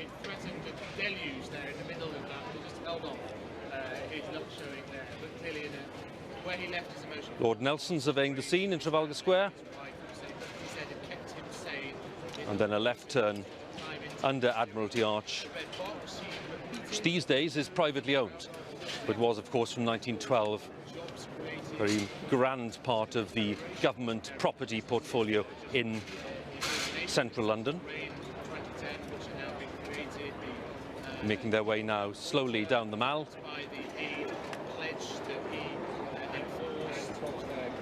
with Buckingham Palace directly ahead. They go down switching lanes, as is the Prime Minister's right, along towards Buckingham Palace. Vicky Young is still with me, our chief political correspondent. And just a quick thought, Vicky, at this point on the nature of the Prime Minister's statement here in Downing Street. I think there must be a part of him really wondering how this happened, how it happened so quickly, that he's leaving here in the way that he didn't want to leave because of that vote on the European Union. But he will want to make sure that his legacy stands, that it is more than just that Brexit vote, talking about those in society who don't have as much as others, talking very much on a personal level about employment, about saying they're not statistics, these are people who have jobs, how he wanted to help them, talking about gay marriage and about equality. These are the things he wants to be remembered for, not that Brexit vote. We'll talk a little more about Mr Cameron's statement later, but they're heading towards the palace. They're crossing the side of St James's Park there, and my colleague Sophie is at Buckingham Palace for us to look at the arrivals there. Indeed, the Prime Ministerial cavalcade just arriving here at the Victoria Memorial. It is just a short drive to Buckingham Palace from Downing Street. The Prime Minister, his wife Samantha, and their 3 children in a separate vehicle arriving here at the gates of Buckingham Palace. David Cameron, who arrived in Downing Street at just the age of 43, the youngest Prime Minister for almost 200 years, now becoming the youngest to resign, the youngest since 1895. So they sweep across the forecourt at Buckingham Palace into the inner quadrangle, where they will be greeted by the Queen's equerry and a lady-in-waiting. I'm joined here as well by Hugo Vickers, who is the royal historian, and also by our royal correspondent Nicholas Witchell. Talk us through what will happen now. You know, Sophie, I remember being there in the quadrangle 6 years and 2 months ago when he arrived to be appointed. There were no escort group, there were no motorcycles from the special escort group of the Metropolitan Police. He got stuck in the traffic. Here he is now with his wife, and we think with the children in the people carrier behind, being greeted by Wing Commander Sam Fletcher, the Queen's equerry, who will escort the Prime Minister and the Prime Minister alone. The Prime Minister's wife will be greeted by a lady-in-waiting, Lady Philippa de Pass, and she will be taken into an ante-room while the serious business is done, while the Prime Minister, as he still is, goes in. And the children there behind them. I think I'm right in saying this is the first time that we have ever seen Prime Minister's children come as the Prime Minister tenders his resignation. Yes, of course, we saw Gordon Brown leave with his children from Downing Street, but they didn't come to Buckingham Palace for the audience at which Mr Brown resigned. But the entire family going in, the first time really we have seen the Cameron children in public, on public display, if one can use that word, in this way. So now into the palace, they will be taken up to the Queen's private audience room, where it will just be David Cameron and Her Majesty the Queen, and he will tender his resignation resignation. Once that has been done, then certainly Mrs. Cameron and I would imagine the three children, Nancy, Elwyn and Florence, will also be invited into the audience room to spend perhaps just a few minutes with the Queen as she talks about, well, what will they talk about? We never know. We never know. What are their plans now? I mean, Hugo, you know more about this sort of thing than perhaps many people. But it's remarkable. It remains terribly private, doesn't it? It does, and I think that's the great advantage of having a constitutional head of state like the Queen. The Prime Minister, the departing Prime Minister, they can chat away happily with each other, and it is private, and perhaps that's the only person to whom a Prime Minister can unburden themselves of all their various problems and so forth with the sure knowledge that it won't go any further. Occasionally, of course, Prime Ministers write their memoirs and they tell us that they got on particularly well with the Queen. We'll have to take their word for it because we certainly don't ever hear it from the Queen herself. But David Cameron did speak just last year, I think it was, about the audience that he has with the Queen and how he finds it almost like therapy. He was able to talk to her about things he couldn't talk to anybody else about. Yes, and he's not alone in that. I mean, I think that is the great advantage because, of course, the Queen has been seeing state papers for 64 years, and David Cameron was only born in 1966. I mean, the Queen had already been on the throne for 14 years before David Cameron was even born. So imagine the experience that she has. You know, I think that is the most fascinating aspect of it. When the Prime Minister, if he gives her formal advice, she will take it, but if she advises him, he doesn't have to do it, but he'd do very well to listen. And the weekly audiences, which take place every Wednesday when Parliament is sitting, I mean, we don't even know how long they go on for, but presumably the Queen, the monarch, does get to know her Prime Ministers fairly well in that time. Yes, she does, and I think also the fact that she will ask them various questions means to say that they have to be sort of really up to speed with what's been happening since the last audience. And so I imagine that helps to focus, you know, what they really want to say, because they've only got a limited period of time, and it's a bit like reporting to the headmistress, if you like, as to what's been going on. I would be very surprised, you know, if the Queen hadn't been watching on television the statement that the Prime Minister made in Downing Street, and putting aside all political considerations, it was quite a poignant moment to see the Prime Minister declaring his love for his wife, praising her for the support that she has given him throughout his Prime Ministership, and seeing the three children there, and what must they have made of the ranks of photographers there and the attention which they don't normally see. Because they've very much been kept out of the limelight during his whole 6 years. Yes, and we in the media would always make a point of not identifying them, because that's our obligation. But on this occasion, as Gordon Brown did when he departed from Downing Street, there was the family tableau of them all making their way with the children, with their mother and their father, to Downing Street. I don't suppose necessarily the children have met the Queen before. They see their father going off every Wednesday evening to see the Queen. They must hear him very discreetly, I'm sure, talking about the Queen. But there they are, all now inside Buckingham Palace for this audience, this family group, but of course with this huge constitutional significance. This is the moment when David Cameron is resigning. And he tenders his resignation, Hugo, but he also advises the Queen to appoint Theresa May as the next Prime Minister. Well, yes, and when Theresa May gets there, what the Queen will be asking her is, you know, are you in a position to form an administration? Well, we know the answer to that. She is indeed in that position.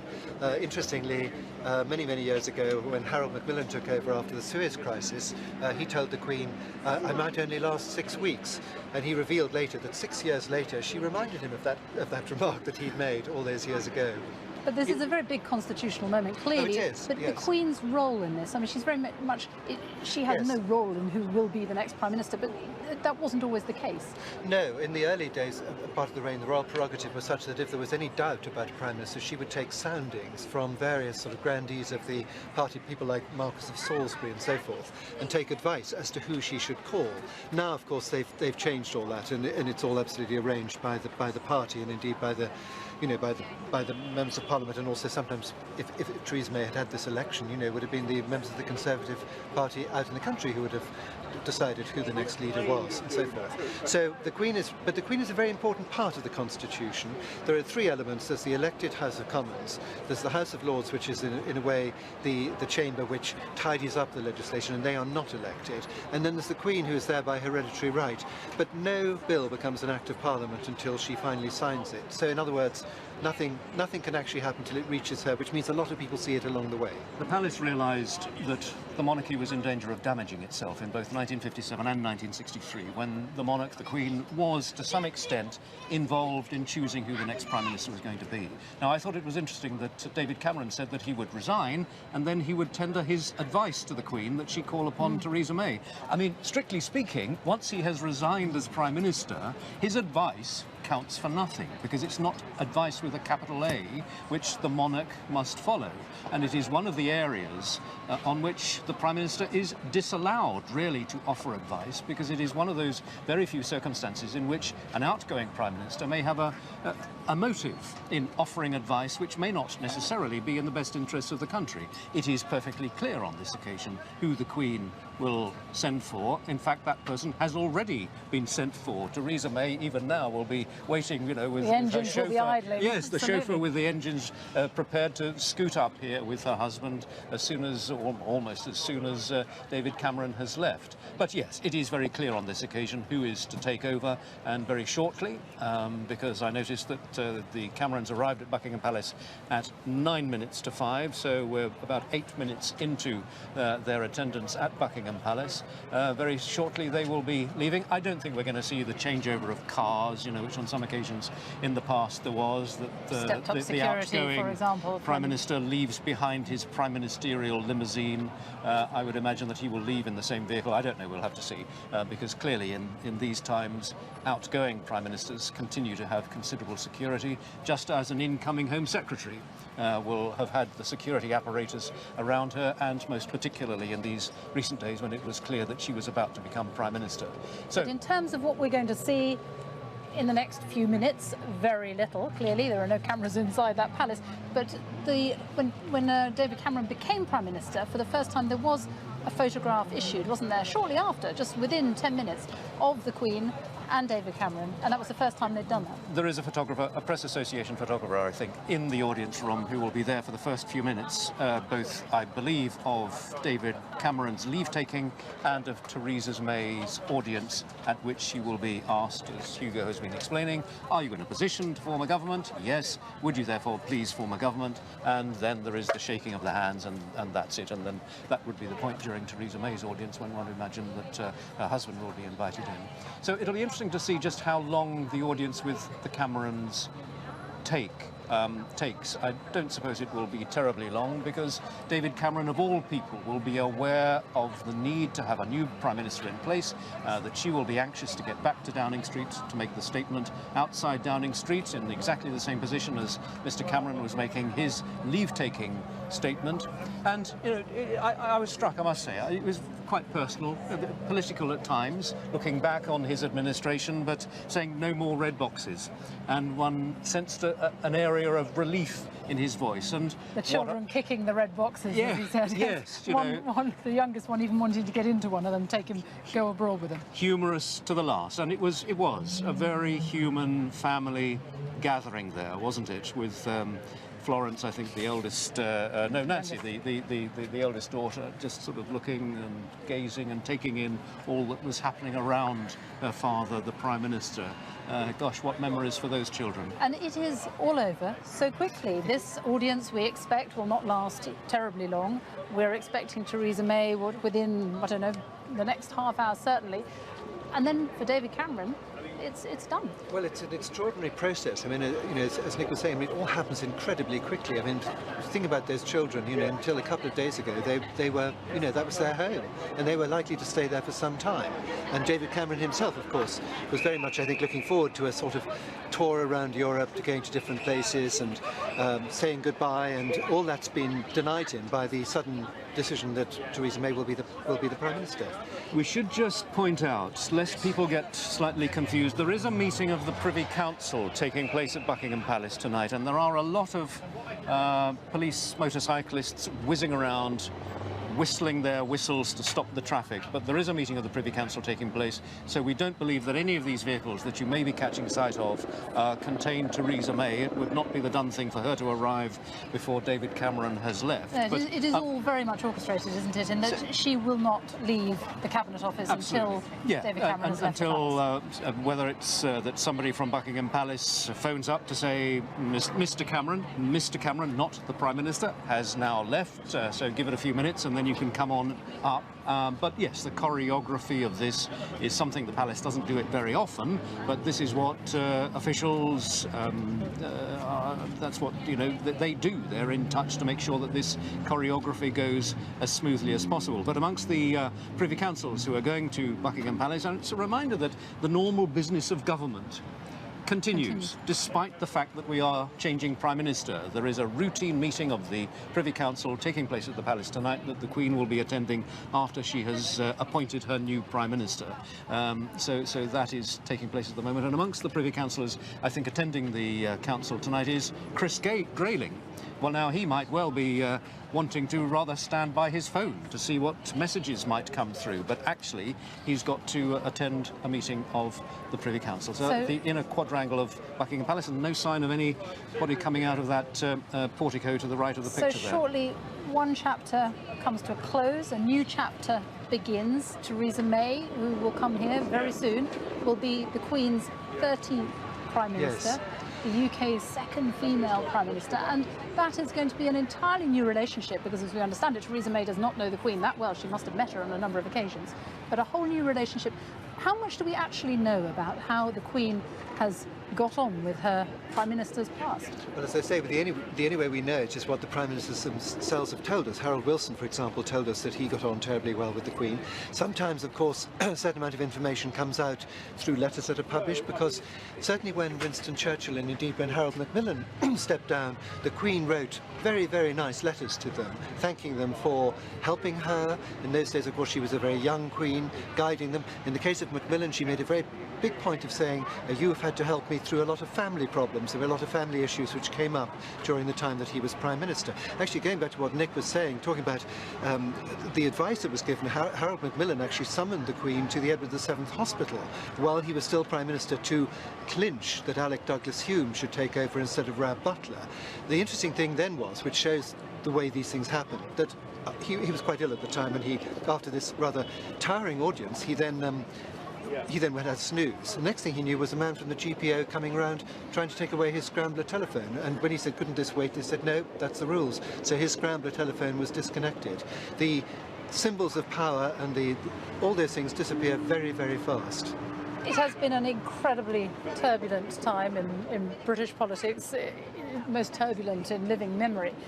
The Queen, we know, is very engaged in political life, in what is going on. She's very interested, and she will be even more so at this point.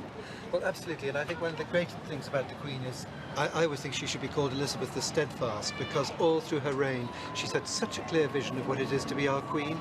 She's also a tremendously good conciliator, and at times like this, when things are very turbulent and up in the air, she's a very calm presence, and I think that is one of the great things that she's done. I mean, she said it when she went up to Scotland, everybody should calm down and you know, stay calm and carry on is very much her message, and I think she's very good at that, and I'm sure she will be a great help to Theresa May. Of course, interestingly, she'll have the chance to get to know her a little bit better at the end of August, because David Cameron's invitation to Balmoral will presumably now be given to Theresa May and her husband. They will go up there for the traditional visit to Scotland of the Prime Minister and his wife.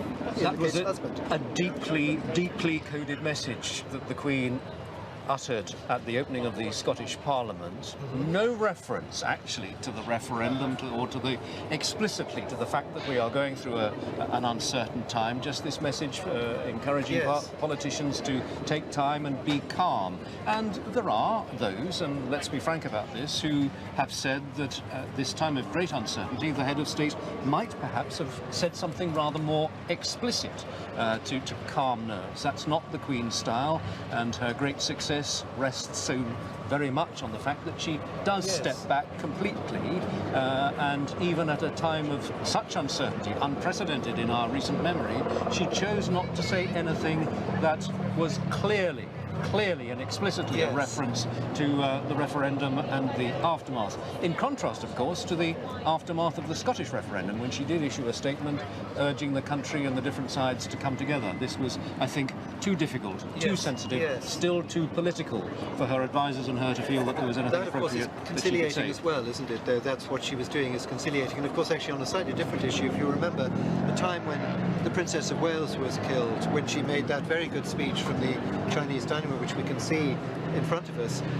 You can listen to that without any embarrassment these days, all these years later. It was very calm and very measured. I suspect we just saw a Privy Councillor trying to go in the wrong gate into Buckingham Palace. Because they are actually using a different gate today, aren't they? The North Centre Gate, which is where they normally go in, is having sort of roadworks or repairs done to it. So they're all going in the South Centre Gate, and we can see this, there we are, this rather lost, perhaps, Privy Councillor, we hope that it's not Theresa May, finally finding its way in through the correct gate. But as you were saying, I mean, when Theresa May does come, one of the other things, and as Hugo was saying, we are reminded of the consistency and the constancy of the Queen throughout the 64 years of her reign now, and the advice, the wisdom perhaps that she can offer, having had such a long perspective. And we remember that Winston Churchill, the first Prime Minister, was born during the reign of Queen Victoria. We now have a third Prime Minister about to be appointed who wasn't born when this reign began. The first of those Prime Ministers was, of course, Tony Blair. Gordon Brown was born before the Queen's reign started. David Cameron, of course, wasn't. The youngest Prime Minister appointed at the age of 43. He's not yet 50. He's not 50 until October. So his premiership is done at the age of 49. But now Theresa May, who is 59 herself, shouldn't really give away ladies' ages, should we? But she's 59, so born since the start of the Queen's reign. So we're waiting now still for the Camerons to emerge. I mean, they've been in there now for 10, 15 minutes, I think I make it. When David Cameron goes to see the Queen, presumably he's in there now, but it will be him on his own, tending his resignation. Afterwards, the expectation is that Samantha Cameron and the children, as we've seen them go in, will also be invited to say a few words to the Queen. They certainly will. The first part obviously is formal and private and has to be that way.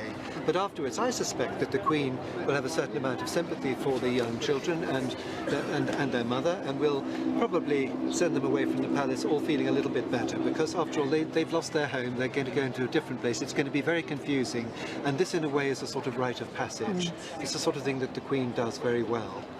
I mean, going back to what Nick was saying, very interesting. Winston Churchill, born in 1874, David Cameron, born in 1966. It's almost a century apart. Yes. Amazing. It is extraordinary. I mean, it is to be hoped that Theresa May is not superstitious. She is the 13th Prime Minister being appointed on the 13th of July of the month. But she doesn't look the superstitious type, does she, really? But still, I think it's they went in at 9 minutes to, so it'll taken a couple of minutes. 20 minutes. So, yeah, it's pretty much 20 minutes. I would have thought that very shortly now we would see the Camerons leaving Buckingham Palace. And then when Theresa May does arrive, presumably within the next half hour, what will happen then? What is the process? How long could that take? Well, I think the formal part, again, will be very brief. She will be taken up to the audience room by the Queen's equerry, and I'm sure that the Queen's private secretary, Sir Christopher Geidt, will also be there in evidence. But just the Queen and Theresa May will be in the audience room together, and as we've said, the Queen will ask her just formally, are you in a position to form a government? And then she will ask her, would you please form a government? To which Theresa May will say, yes, okay. Do you think and now we have a slight difference on this kissing of hands well, I read business. The memoirs of Tony Blair, in which he said that his lips had to brush the Queen's hand, but then perhaps I shouldn't take what he says too seriously these days. At any rate, it is a great opportunity for the Queen to have a chat with the new Prime Minister. I mean, it'll be quite informal, I think, at that point. I mean, she may very well want to ask her one or two pertinent questions, but I think it'll be it's more of a sort of formal occasion, as Nick says, and then with a slightly sort of social element later. I think there's plenty of opportunity for them to talk about the more serious issues later on. I mean, I don't think the Queen will be asking her to name her cabinet, although Theresa May wish to tell the Queen one or two people she's chosen. Who knows? We don't know, and that's the great thing about it. And then she will presumably have her first audience with the Queen next Wednesday. Parliament is still sitting, and yes. Theresa May will arrive back here at the palace for longer, in-depth discussions. She will, and she'll find the Queen extremely well informed. I mean, the ministers have often been caught out by the Queen. They've always said that if they don't do their homework properly, she catches them out. And she has one question that she asked with great theatrical timing, which is, "Are you sure?" And, you know, they'd better be sure. I would think that the Queen might take this opportunity. Look, we don't know. But given that the Queen will be going to Balmoral quite soon, given the seriousness of the situation, I would have thought that she might well want to just start to get a sense of what Prime Minister May's intentions are on these massive issues and challenges that she now faces. There will certainly be another audience next week, but very soon after that, as I say, the Queen will be going off to Balmoral for several months, and although Prime Minister May will be invited up to Balmoral, that isn't generally until the end of September. So the Queen, who, as we have said, is very fully engaged as head of state and will want to know what her new Prime Minister's broad intentions are. Perhaps what is going to be your strategy. The Queen will be interested, and I'm sure that she will have some questions that she will hope to have outline answers to. At the same time, the Queen, I'm sure, will be mindful that this is a huge step up for Theresa May, albeit that she's been Home Secretary, albeit that she's been a member of the National Security Council and all these other weighty offices. For anybody to be stepping into the office of Prime Minister at this particular time. It was just yesterday that Sir Nicholas Soames was saying that he couldn't remember a time when a Prime Minister was starting their administration facing greater challenges than Winston Churchill, his grandfather, had faced in 1940. Now, of a completely different order. We were facing a war of national survival then, but there is no doubt, I think, that Mrs May has huge challenges to face, and I think that it is reasonable to conclude that the Queen will want to get some sort of sense of how are you going to tackle this? What sort of ideas do you have about how we should go about it? Still no sign. Policemen outside Buckingham Palace. Not great crowds. A lot of tourists and just sightseers who've been coming past us wondering what on earth is going on, and we've just been telling them, well, the Prime Minister is about to resign. So we understand as well the other Houses of Parliament, and we understand that the Prime Minister-to-be, Theresa May, will be leaving from the Houses of Parliament shortly. That is where she is at the moment. Crowds gathering there as well, and a car waiting at the entrance. So that is where she will set off from, presumably not until she has been given the all clear, as it were, not until she's been told that David Cameron has left Buckingham Palace, which we are expecting fairly shortly. But don't you think that the Queen at least has the privilege of not being rushed, and if she wants to chat to David Cameron and his family for a little bit, she will do so, and why not? Yes, because Gordon Brown spent a very long time, didn't he, with spent the a long Queen? time, yes. And there's one other thing which perhaps I shouldn't say, but I'm quite keen to, is that you know that Mrs Blair was always sort of very unkeen to curtsy to the Queen. I mean, there was a story that at Balmoral, the Queen Mother saw Mrs Blair greeting the Queen and said, "Stiff knees, stiff knees."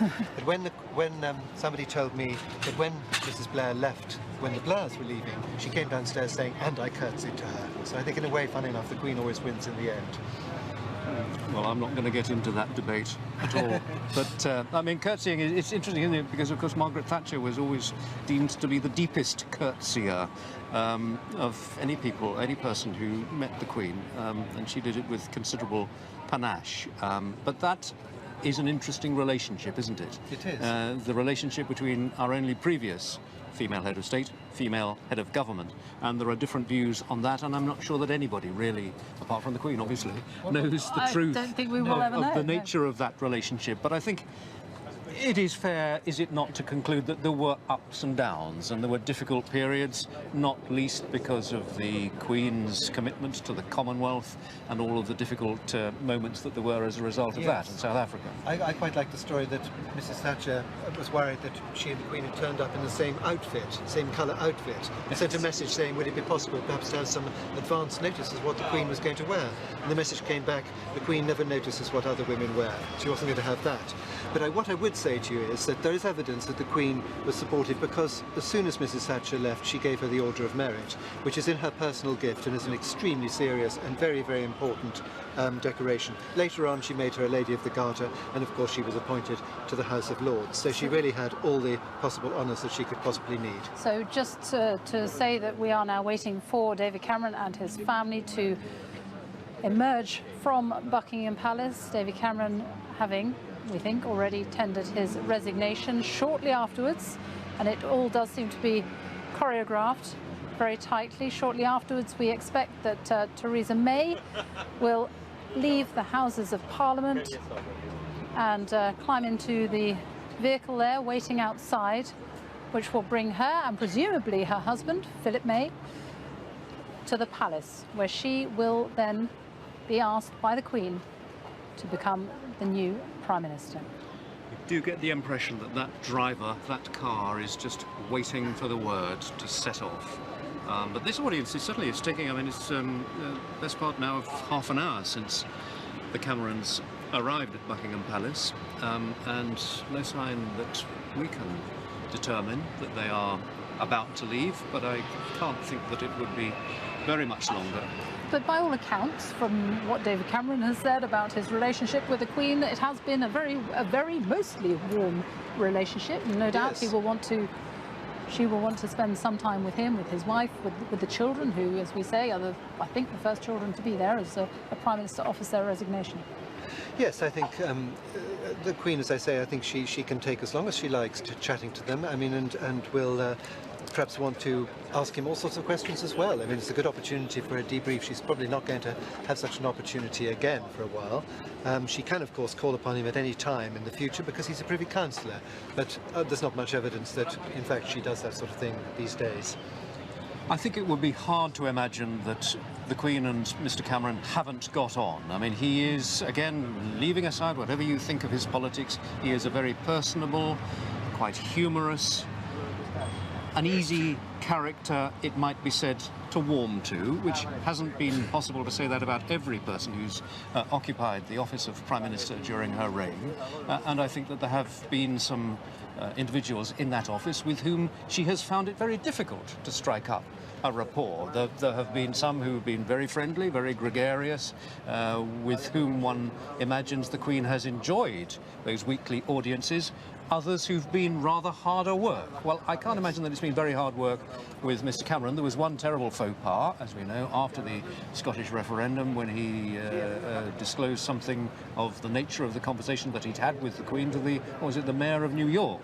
And, of course, he, I'm sure, got quite a telling off for that. And he was extremely embarrassed because he knew that he had really made a mess of that. But I think other than that, I would imagine that their relationship has been a good and cordial and constructive one, as between the head of state and the head of government. Now, it remains to be seen whether the dynamic of the new relationship between the Queen and Prime Minister May, it's going to take them time to get to know each other, just as any two individuals, as chairman and chief executive, which essentially is what this relationship is akin to, a non-executive chairman and a chief executive. But they're going to have to really break through and get to know each other, given the seriousness of the situation that Mrs May is facing under her government. We have seen, haven't we, going from what you said, that he's not very good with microphones. He sometimes forgets that they're around. I think this, apart from the time when he was going into Downing Street the other night, humming. There was another time, of course, when another private conversation quite recently was picked up, wasn't it, when he was talking to the Archbishop of Canterbury. So perhaps good advice would be to be aware that microphones are quite dangerous. Right, a statement from Buckingham Palace just now. The following announcement is issued by the Communications Secretary to the Queen. The Right Honourable David Cameron MP had an audience of the Queen this evening and tendered his resignation as Prime Minister and First Lord of the Treasury, which Her Majesty was graciously pleased to accept. So we know officially and formally that Mr Cameron has resigned. The scene at the House of Commons where Theresa May, until now Home Secretary, has just left the Palace of Westminster and is now circling Parliament Square on her way to Buckingham Palace for that audience with Her Majesty the Queen, to be invited to form a new government as Prime Minister and First Lord of the Treasury. So Mrs May, the husband Philip, are already on their way.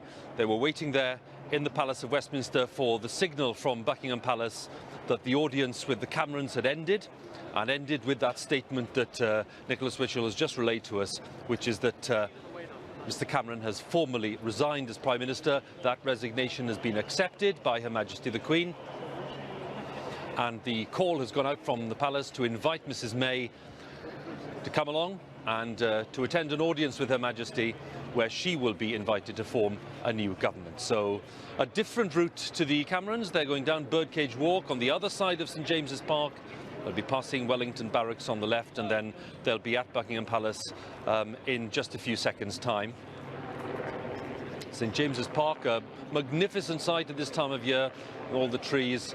A great vantage point for those tourists and others who are there today wanting to look at the exciting political events of the day. And they're now seeing Britain's new Prime Minister, Britain's incoming Prime Minister, making her way down towards Buckingham Palace for this transfer of power. And then once the audience has taken place, and who knows how long Mrs May will be there, could be a good 20 minutes, half an hour. Once the audience has taken place, we will then be waiting for Mrs May's departure from Buckingham Palace and the return not to the Palace of Westminster this time, but to Downing Street. And to enter Downing Street as the new Prime Minister of the United Kingdom, and then to address the people of the UK, and indeed to send a message out to people beyond the shores of the United Kingdom, to outline her principles and her thoughts and her philosophy as she prepares to cross the threshold of Downing Street into number 10 to become the new Prime Minister. So just passing Wellington Barracks there, and then ready to turn into Buckingham Palace. There are quite a few crowds around the Queen Victoria Memorial, and I'm told that the outgoing Prime Minister, Mr Cameron, has just left, so split-second timing as one Prime Minister leaves. Having resigned, the incoming Prime Minister makes her way into Buckingham Palace.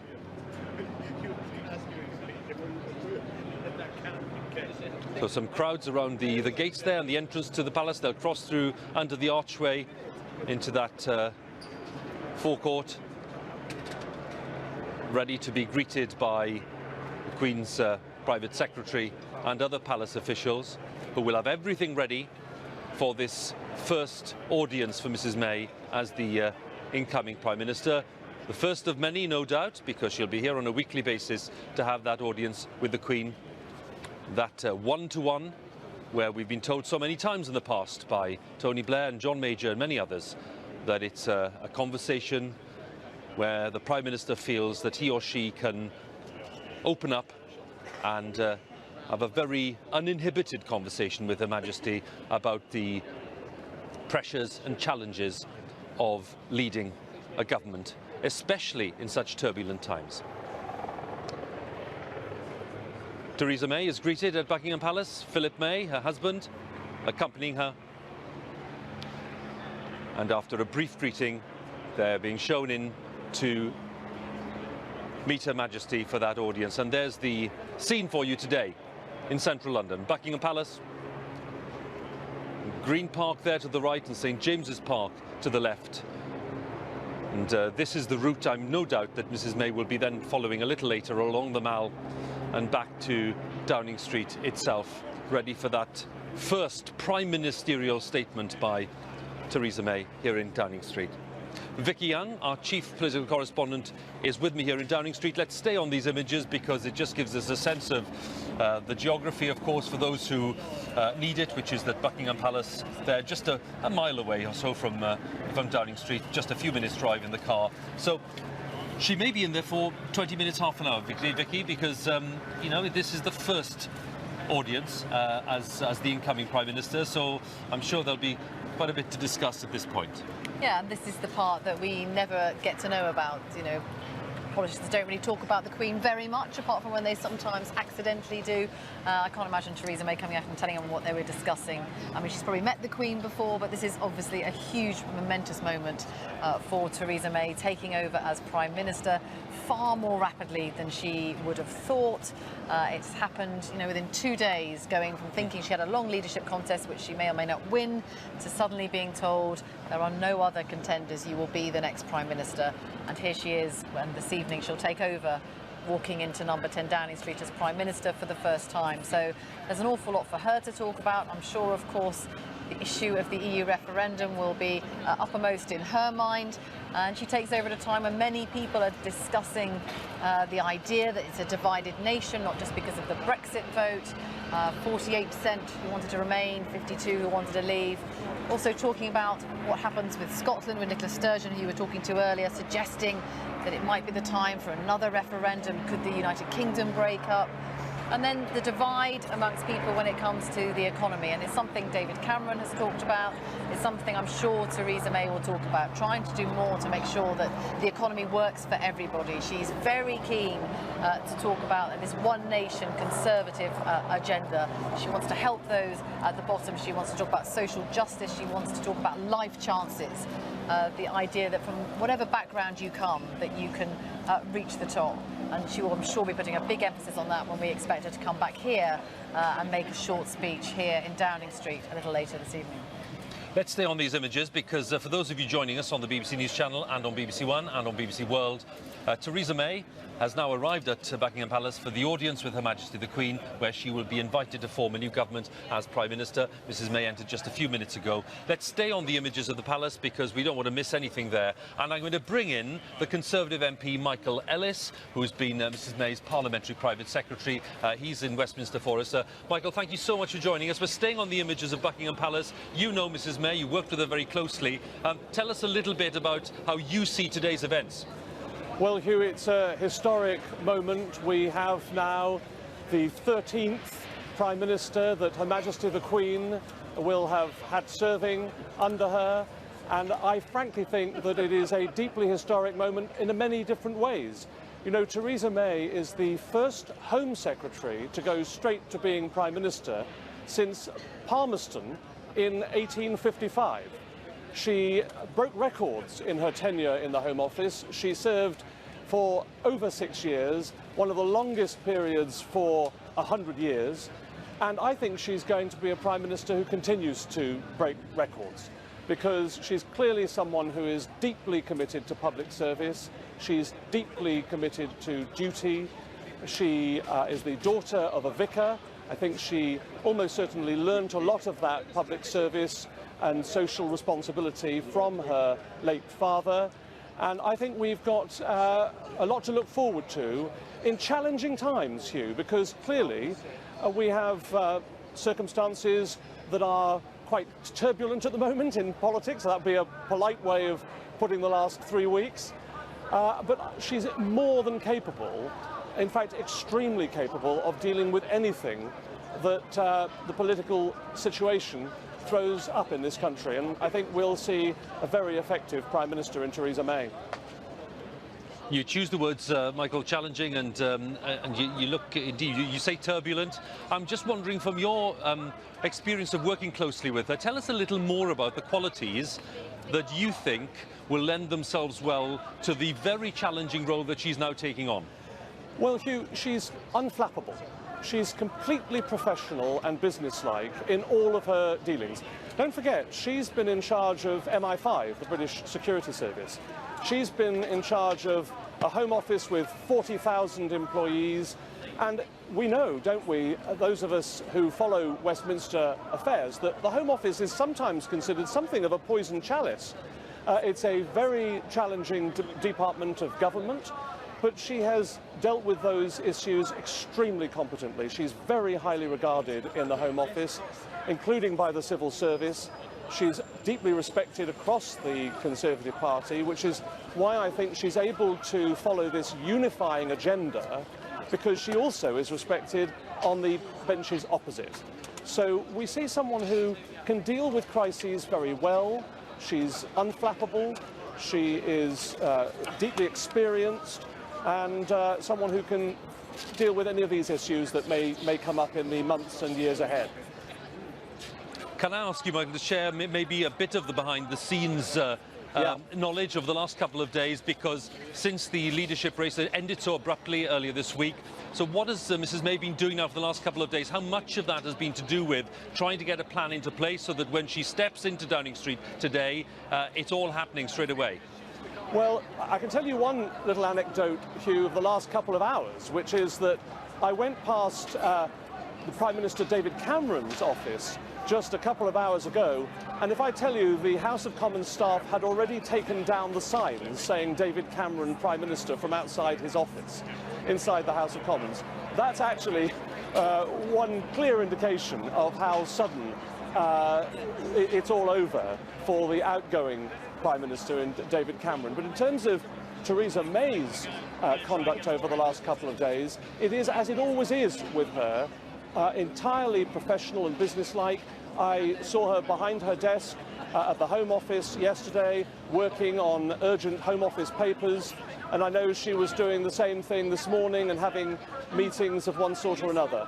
She has a close circle of officials and others who work with her and who have her trust, but she has a wide circle, a very wide circle of people who admire and respect her within both the civil service and within the whole political scene. So she's very dutiful, Hugh, in everything that she does. She's up late at night working on papers, dealing with a very large number of meetings that she's had over the last couple of weeks. I've seen that nothing is allowed to interfere with her duties as Home Secretary.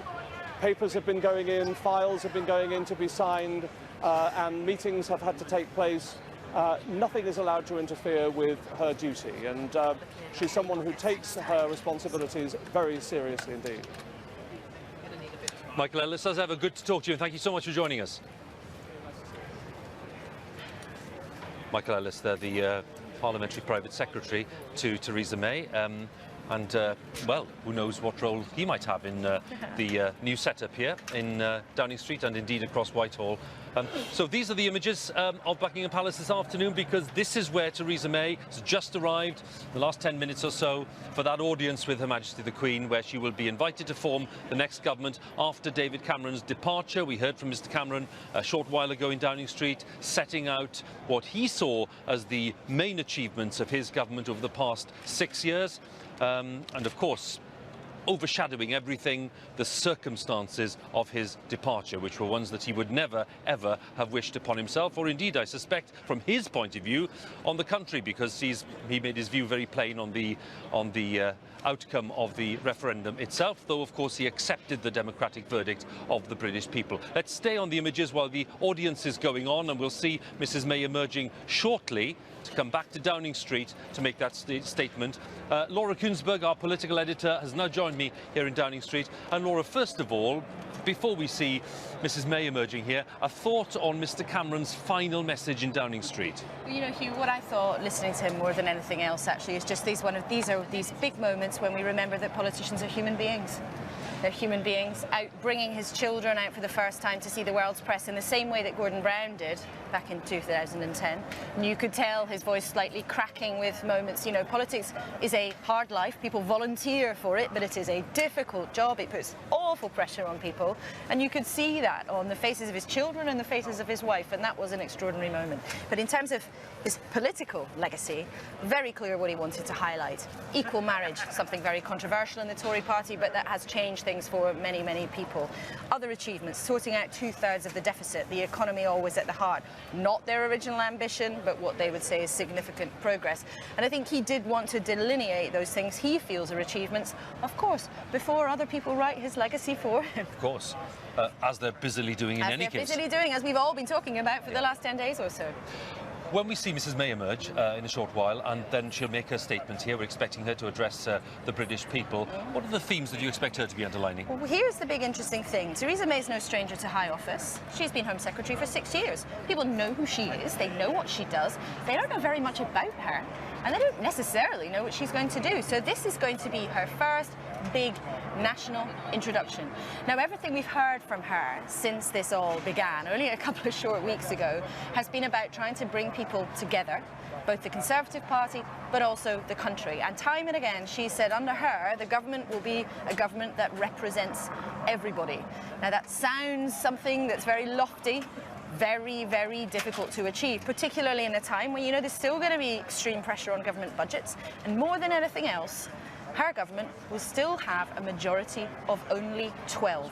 So however she wants to try to deal with the country's problems, however she wants to try to introduce new ideas of her own, they are going to have to get through her party at a time when there's plenty of people in her party who are grumpy, and they're quite prepared to work with each other if they don't like what she's suggesting. Laura, thanks for now. We'll talk again in a while, and certainly we'll be obviously following every step of the way back from Buckingham Palace to Downing Street when that happens. Let's join Sophie once again, who's there with some guests.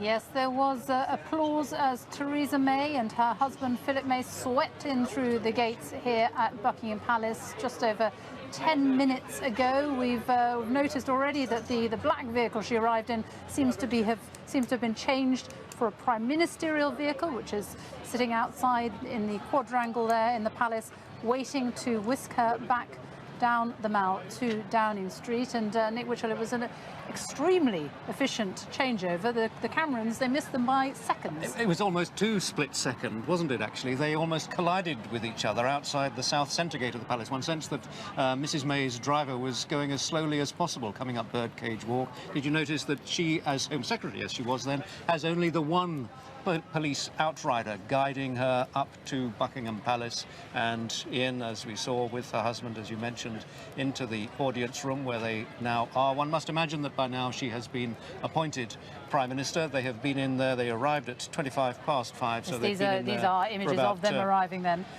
13 minutes ago, yes, the images of them just before 5:25, making their way. How slowly they're going, because I imagine that they will know that the Camerons still have not actually departed from Buckingham Palace, and we were starting to wonder whether they had slipped out some rear exit from the palace. But there they are, making their way very slowly, whereupon the former Prime Minister came out, still with all of his police outriders, and they very nearly did sort of collide with each other there. But the whole procedure, the whole process is underway. The Queen will by now have invited her to form a government. And it is as simple as that. It is a very simple... Yeah, there is no ceremony.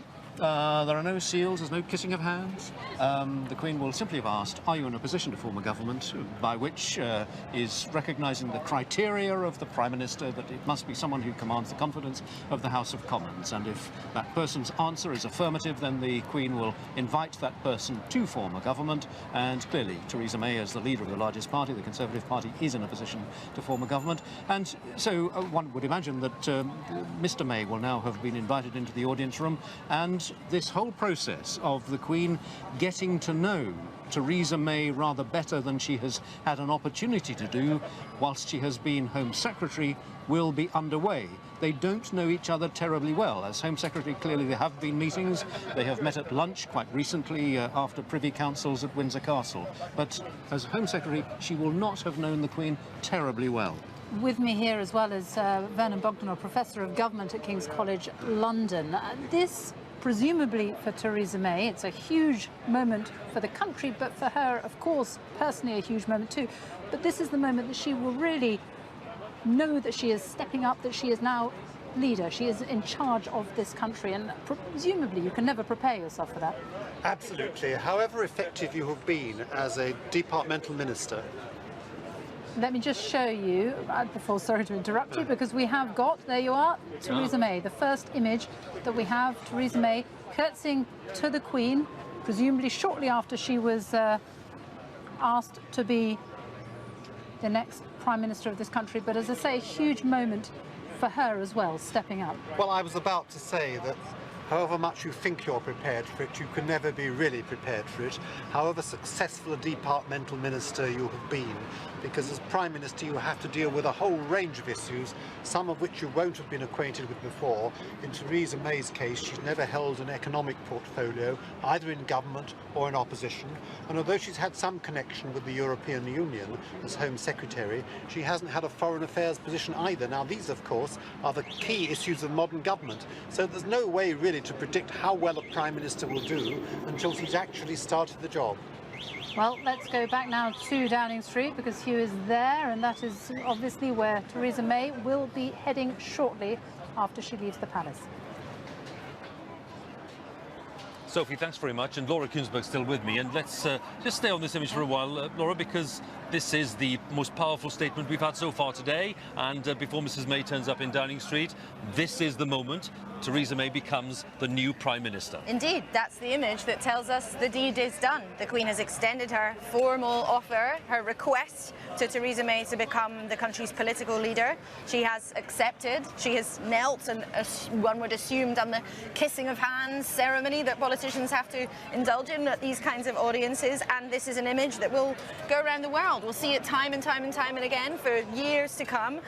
Big smile on the Queen's face, and Theresa May also looking pretty overjoyed with it. But as you say, this is the image. It has now happened.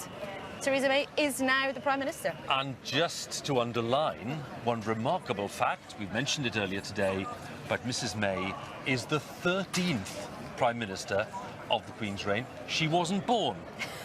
She wasn't born when the Queen ascended the throne. So just a fact, of course not the only one. Mr Cameron and Mr Blair were in the same category too, but at the age of 59 anyway, Theresa May has become Prime Minister. So that's the image of the afternoon so far, because Mrs May has now accepted the Queen's invitation, and she's now left behind the Home Office where she's been for the past 6 years. Let's talk to someone who also spent time at the Home Office and indeed spent time as leader of the Conservative Party, Michael Howard, Lord Howard, who joins us now. Michael, thank you very much for joining us. Your thoughts on today's event so far? Well, they've been rather momentous, haven't they, Hugh? An extraordinary day. I think David Cameron has been an extremely good Prime Minister, and in many ways I'm sorry to see him go. I think Theresa May will also be a very competent and a very good Prime Minister. When she makes her statement, Michael, when she turns up in Downing Street in a short while, maybe within the next 20 minutes or half an hour or so, what would you like her to be underlining in terms of the kind of philosophy that will underpin her time in number 10? Oh, I wouldn't dream of giving her any advice, Hugh. She's her own woman, she's a very strong woman, and she'll be a very strong Prime Minister. She knows exactly what she wants to do, and she's the best person to articulate that. Let's ask the question in another way. I can't hear you. OK. Let's see. Are you back with us now, Michael? Are you back with me now, Michael? Yes, I can hear you now. Thank you so much. Well done for recovering. I'm just wondering, let's turn the question around. On the question of handling the British exit from the European Union, what is the message you'd like to hear? Well, she's already said that Brexit means Brexit. She's been very clear about that. And of course, that's the #1 item on her agenda. And I've no doubt that that's going to take a lot of her attention in the coming weeks. I personally think that the negotiation of our exit from the EU can be relatively simple and straightforward, but we'll have to see how she plans to deal with that. From your experience of the Home Office, and then you see how she's handled things over the last 6 years, what are the qualities, in your view, that she brings to this job now at such a turbulent time? She's very steadfast, works extremely hard. She's on top of the detail. I've had a number of things to do with the Home Office in the last few years, and Home Office officials have spoken very, very highly of her. I think she's a very strong woman, and she'll be a very strong Prime Minister. And in your dealings yourself, Mr Howard, over the years, I'm just wondering again, because we hear so much about the fact that, you know, very few people know much about Mrs May, and I'm thinking about those millions of people watching this who don't know a lot about her at all, what would you convey in terms of the kind of woman who's now about to become Prime Minister? She's very straightforward. I think in many ways what you see is what you get. And there's no side to her, there's no showiness about her. She's straightforward and she'll get on with the job. Michael Howard, good to talk to you as ever. Thank you so much for joining us. Thank you. Lord Howard there, the former Conservative leader, the former Home Secretary, giving his thoughts on Theresa May's arrival today as Prime Minister. Laura Kuenssberg is still with me. The audience, I'm told, is just about to end at Buckingham Palace, Laura, if it's not ended already. And we've seen the Prime Ministerial car waiting there. So this is the moment now for this return journey back towards Whitehall and Downing Street. Mrs May will have prepared the statement that we're about to hear, but really to reflect probably in this car, she'll be reflecting on what is ahead of her. Indeed, and how quickly it's all happened. You know, Theresa May had always been very private about her ambition, but look, no question, she has wanted to do this job for a number of years. And quietly, some might say stealthily, she had planned in some way for it, but she had not planned for it in anything like the way that it has happened in the last couple of weeks. She was looking at a leadership contest over the summer that she hoped very much she would win. Time to develop her ideas, perhaps. Certainly time to develop her plans. And now, in the next few moments, the nation will want to hear exactly what she's all about. What does she want to do? Who is she really? Because she's somebody who's well known, because she's been in charge for a long time, but not very much about her is known. So no doubt right now she might just be wondering how on earth this all happened when 3 weeks ago this must have seemed like a very far off possibility. The sense of urgency as well, isn't there, in a way? I'm just saying that because this audience, if it has just ended or is about to end, is significantly shorter than some audiences in the past when the Queen has greeted an incoming Prime Minister. I think Gordon Brown was there for best part of an hour. So, again, maybe, let's not read too much into it, she's keen to come back and get stuck into business. Well, she always says that she just wants to get on with the job. But you never know, it might also have something to do with wanting to hit the schedules of the television news programmes in time for families sitting down to watch the TV tonight. Who knows? But no question, look, there is a sense of urgency about this. Theresa May is not a politician who wants to do flash. She's not a politician who wants to do gimmick. She's a politician who people say she wants to sit down with her red boxes, go through the detail, go through the arguments, come to a decision, perhaps after some time. But once she's reached that decision, she's certainly very firm about it, no question apart from that. She was perhaps, shall we say, affectionately described by Ken Clarke, of course the former Tory Chancellor, as being a bloody difficult woman. She responded to that rather cleverly a couple of days later, saying, well, yes, the European Union are about to find out that I am a bloody difficult woman, playing that to her strength. But one thing that's interesting about all of this, just as we see the cars waiting for her to come down the steps inside the courtyard of Buckingham Palace, Theresa May is somebody who's famed for caution. Well, in number 10, you have to decide. And you often have to decide things very, very quickly. And it may well be that that is a real gear shift for Theresa May. It's a very different job. You can't be in a bunker. You have to be out there. Although I think she'll take a very different attitude to how much she pops up in public. I don't think we're going to see Theresa May giving interviews celebrating the success of Andy Murray at Wimbledon or talking about her favourite football team, for example. I think she's going to keep guard her profile very, very carefully and perhaps pop up rather more rarely than Prime Ministers of recent years. It's going to be very interesting, Laura, not just to gauge the tone of this address that's coming up in Downing Street very shortly once Mrs May has left Buckingham Palace, but also to see if there are any pointers very soon as to who will be holding some of these great offices in government. Home Secretary, the job that she's just vacated, Foreign Secretary, such a crucial job when you think of what's ahead in these negotiations with the European Union, and of course Chancellor of the Exchequer when you think of the economic impact potentially of the Brexit vote. So they're very, very important appointments, even more than usual. Indeed, they always are, but right now probably more than ever, perhaps certainly for many decades. You know, a few politicians in the last couple of weeks have said to me, look, whoever becomes the next Prime Minister is taking on a set of challenges that is the greatest since just after the war. Now, not everybody would agree with that analysis, but there are people who are smart people around here who believe that to be the case. In the last couple of hours, I've talked to some of the ministers who are nervously waiting by the phone. At about 4:30, those calls had not been made yet. At that stage. But of course, as ever, there's been huge speculation about who will fill those top offices. Lots and lots of guessing games there. But there, look, another image popping up. Huge smiles on both of their faces. And I suppose Theresa May has been a Privy Councillor for a long time. So again, they will have met on many occasions. This will not have been the kind of encounter where they're sort of meeting for the first time or having the opportunity to have a proper conversation for the first time. But striking how much they are really both looking really to be enjoying that moment very, very much indeed. So those are the scenes in Buckingham Palace just a few minutes ago. These images have just been released by the Buckingham Palace staff. This first audience for Mrs May as Prime Minister at Buckingham Palace. Back here in Downing Street, I'm bound to say, where Laura is with me, we've had another little movement of the furniture, because as the cars are ready there in Buckingham Palace for the departure, everything will now be getting ready for this statement. And Laura, the podium's back in place. That tells us something. The podium is out. That is always the moment that the press corps gathered here love the most. It means often after hours of waiting that the thing everybody has been standing around for is absolutely about to happen. And always too a moment in the sun for the sound recorders here in Downing Street who gets a chance to test the microphones and test the camera shots. But certainly, given the short distance we are away from Buckingham Palace, it will probably be only now a matter of minutes before we hear from Theresa May for the first time in her new job.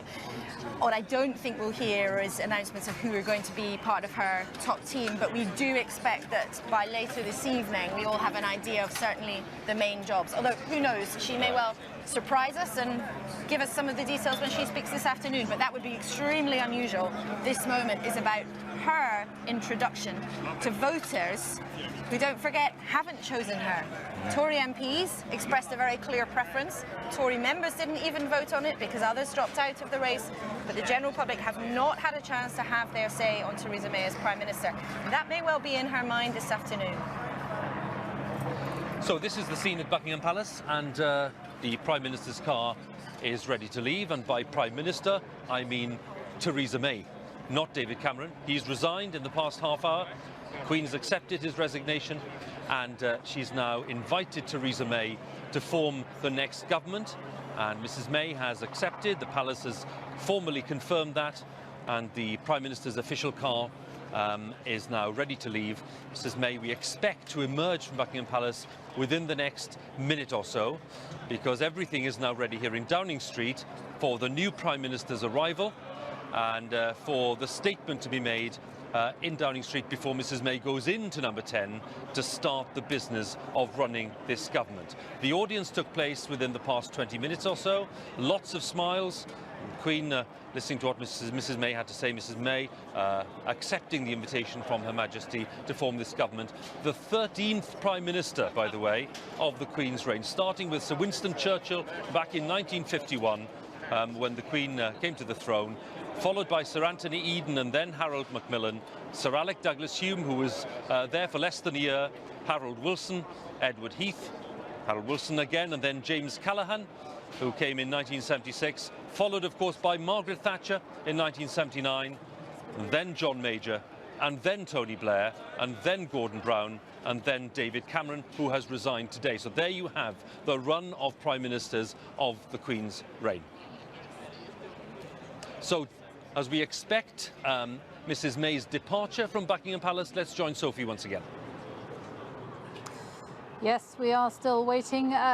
Theresa May, who has been inside the palace now for just over half an hour. We've seen those images of her with the Queen. It's a new thing for us to see what happens when the Queen invites the next Prime Minister to lead the country. It started with David Cameron. The digital revolution. Thank goodness for digital cameras. They can get the images out so quickly. And of course, the interesting thing, just as we're waiting, is that, as you mentioned before, the car has changed. There are the images from the audience room of Prime Minister May with the Queen, but just a moment ago we saw that the vehicle outside is no longer the black BMW in which she arrived as Home Secretary, but it is the silver Jaguar in which she will leave as Prime Minister in a few moments after, well, it's half an hour. So they certainly are beginning to get to know each other, and an important opportunity, clearly, for both of them to just start to get the measure of each other. And Vernon Bogdanor, Professor of Government at King's College London, we have now our 13th Prime Minister, and what a task in hand she has. She takes office in very turbulent times indeed. She's there because of a popular insurgency against the government in the recent EU referendum. And there's really been nothing like it. It's very difficult to compare it with any previous episode in British politics. Perhaps 1945, after the war, when the public decided not to re-elect Churchill, but to elect a Labour government instead. Now, I'm not comparing David Cameron with Churchill, but nevertheless, it's a huge popular upheaval. So she faces that difficulty. Then she faces the problem that she's got to ensure Brexit, though she was in the Remain camp. Now, she has said Brexit means Brexit, but the Brexiteer MPs will be scrutinising her very carefully indeed. And then she has to face a further difficulty, which is not of her making, that she comes to power through a coronation, as Gordon Brown did in 2007. She wanted a contest. She said she didn't want a coronation, but as we know, Andrea Leeds and the other candidate dropped out. And this may mean that some people say, well, she hasn't really got proper legitimacy.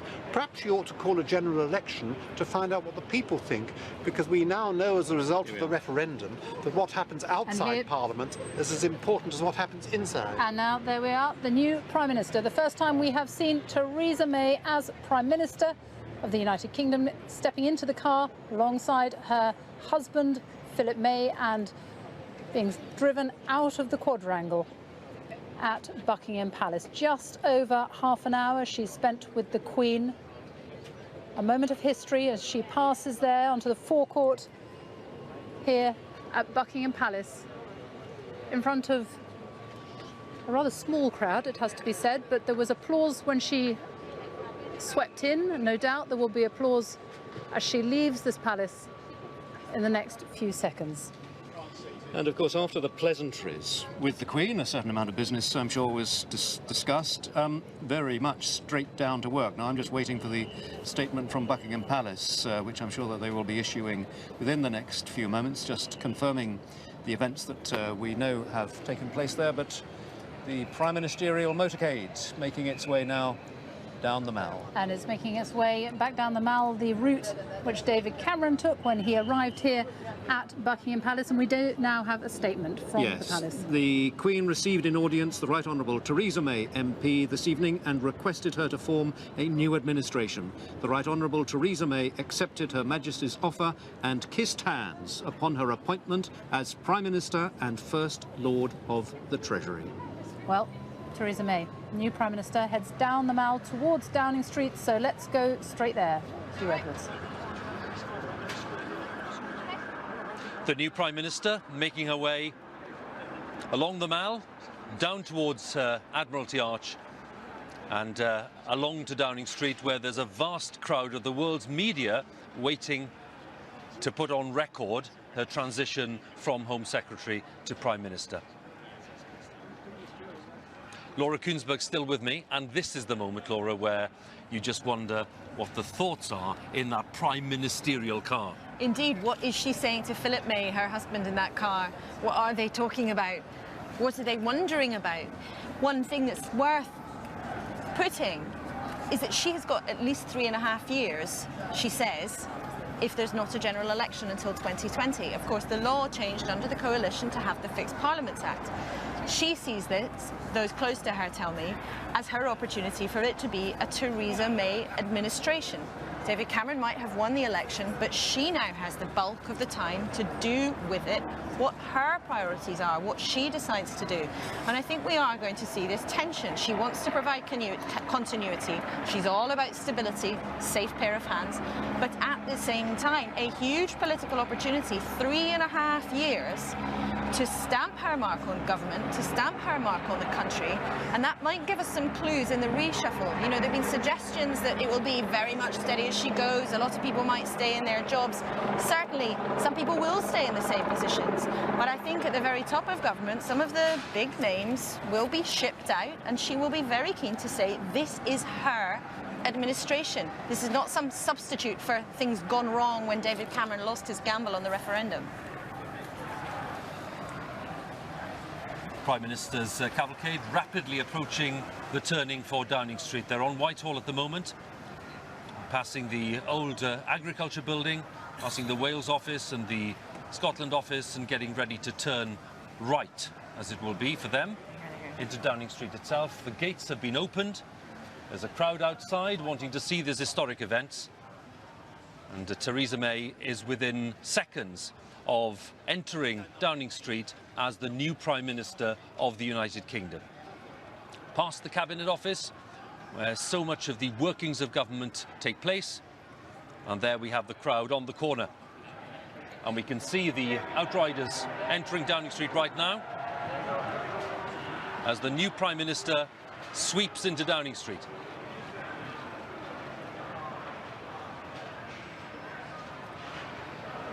And here we are on the 13th of July 2016, and Theresa May is to become the 54th Prime Minister in British history, the second woman to cross the threshold of Downing Street as Prime Minister. 37 years after Margaret Thatcher, Theresa May acknowledges the presence of so many journalists and camera people, knowing that these images will go around the world, accompanied by her husband Philip.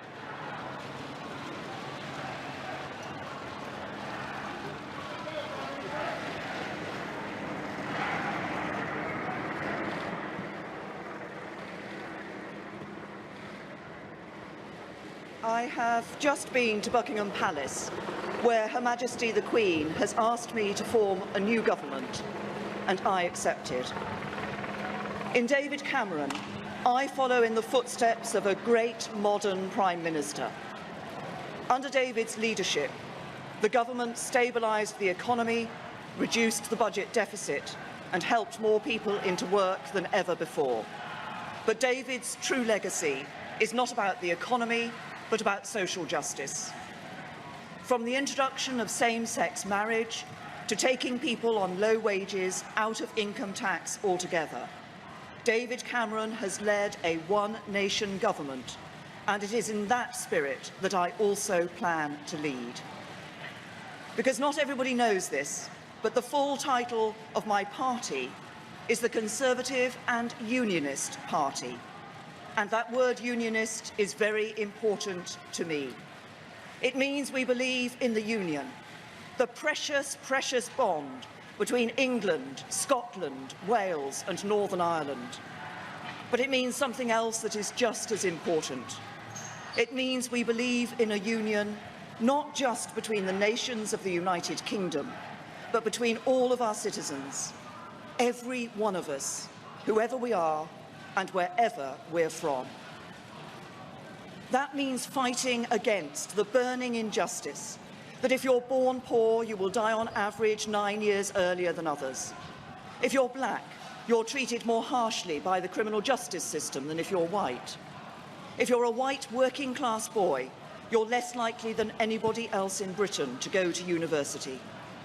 If you're at a state school, you're less likely to reach the top professions than if you're educated privately. If you're a woman, you will earn less than a man. If you suffer from mental health problems, there's not enough help to hand. If you're young, you'll find it harder than ever before to own your own home. But the mission to make Britain a country that works for everyone means more than fighting these injustices. If you're from an ordinary working class family, life is much harder than many people in Westminster realise. You have a job, but you don't always have job security. You have your own home, but you worry about paying the mortgage. You can just about manage, but you worry about the cost of living and getting your kids into a good school. If you're one of those families, if you're just managing, I want to address you directly. I know you're working around the clock. I know you're doing your best, and I know that sometimes life can be a struggle. The government I lead will be driven not by the interests of the privileged few, but by yours. We will do everything we can to give you more control over your lives. When we take the big calls, we'll think not of the powerful, but you. When we pass new laws, we'll listen not to the mighty, but to you. When it comes to taxes, we'll prioritise not the wealthy, but you. When it comes to opportunity, we won't entrench the advantages of the fortunate few.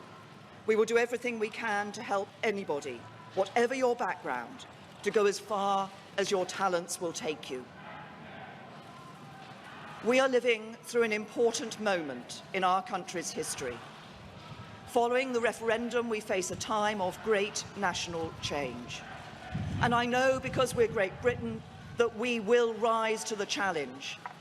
As we leave the European Union, we will forge a bold, new, positive role for ourselves in the world. And we will make Britain a country that works not for a privileged few, but for every one of us. That will be the mission of the government I lead, and together we will build a better Britain.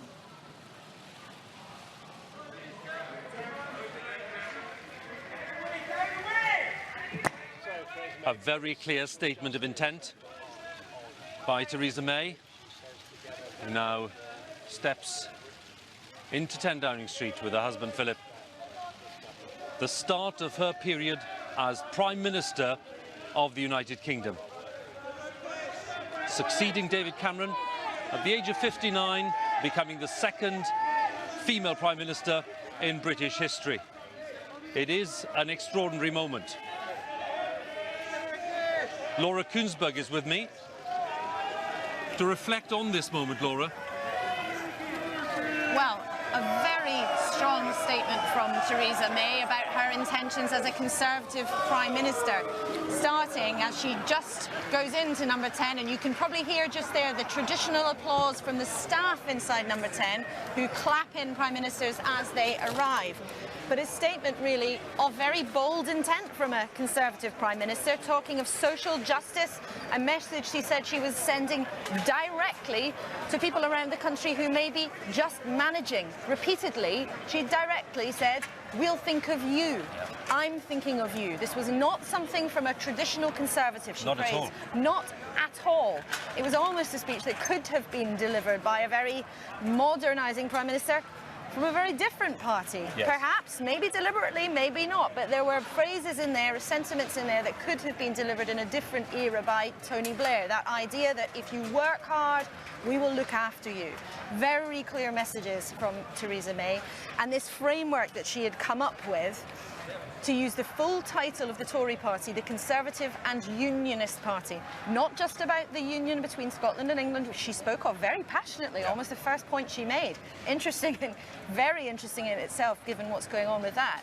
But the unionist sentiment of the country being a union between all of its citizens. But I just wonder, Hugh, given how difficult the political context is, chants, loud chants from protesters at the end of Downing Street, a little hint of many of the political dangers to come. She looked confident, a very strong message, but this is not going to be an easy ride. It's not going to be an easy ride, and one wonders now, she's being introduced to all the staff there, the Cabinet Secretary, the head of the Civil Service, taking her through some of the most important elements, the security briefing. That's all happening right now in Downing Street, and then there'll be some big decisions about who does these big jobs, who fills these big posts. When can we expect some news on that?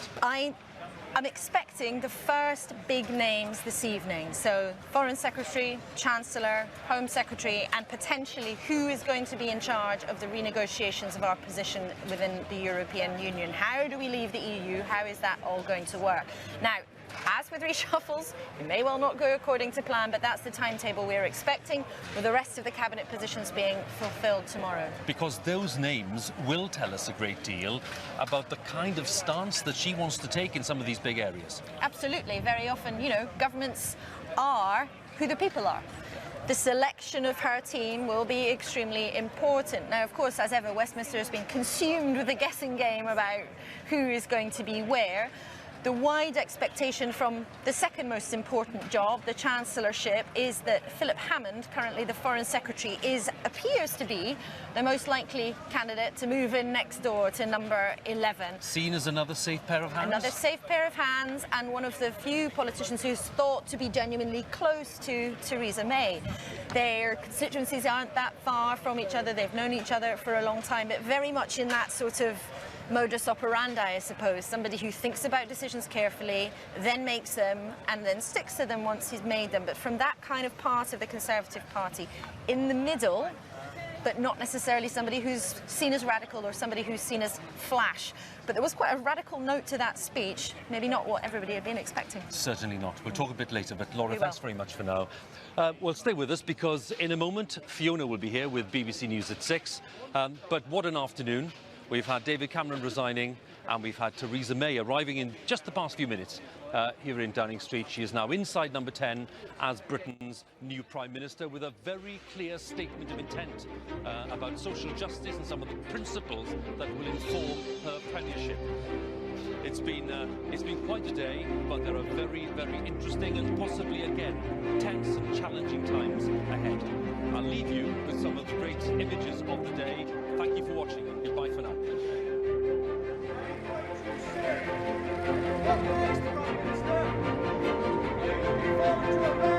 Other than one meeting this afternoon with Her Majesty the Queen, the diary for the rest of my day is remarkably light. There are lots of leadership roles out there at the moment. There's the England football team. There's Top Gear. Nothing is really impossible if you put your mind to it. After all, as I once said, I was the future once.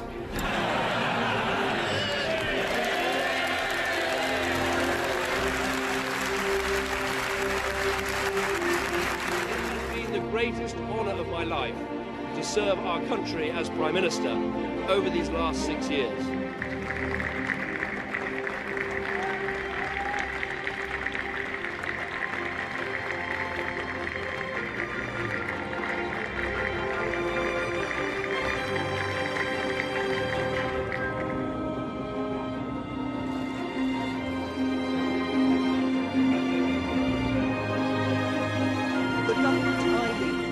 Will be driven not by the interests of the privileged few, but by yours. We will do everything we can to give you more control over your lives.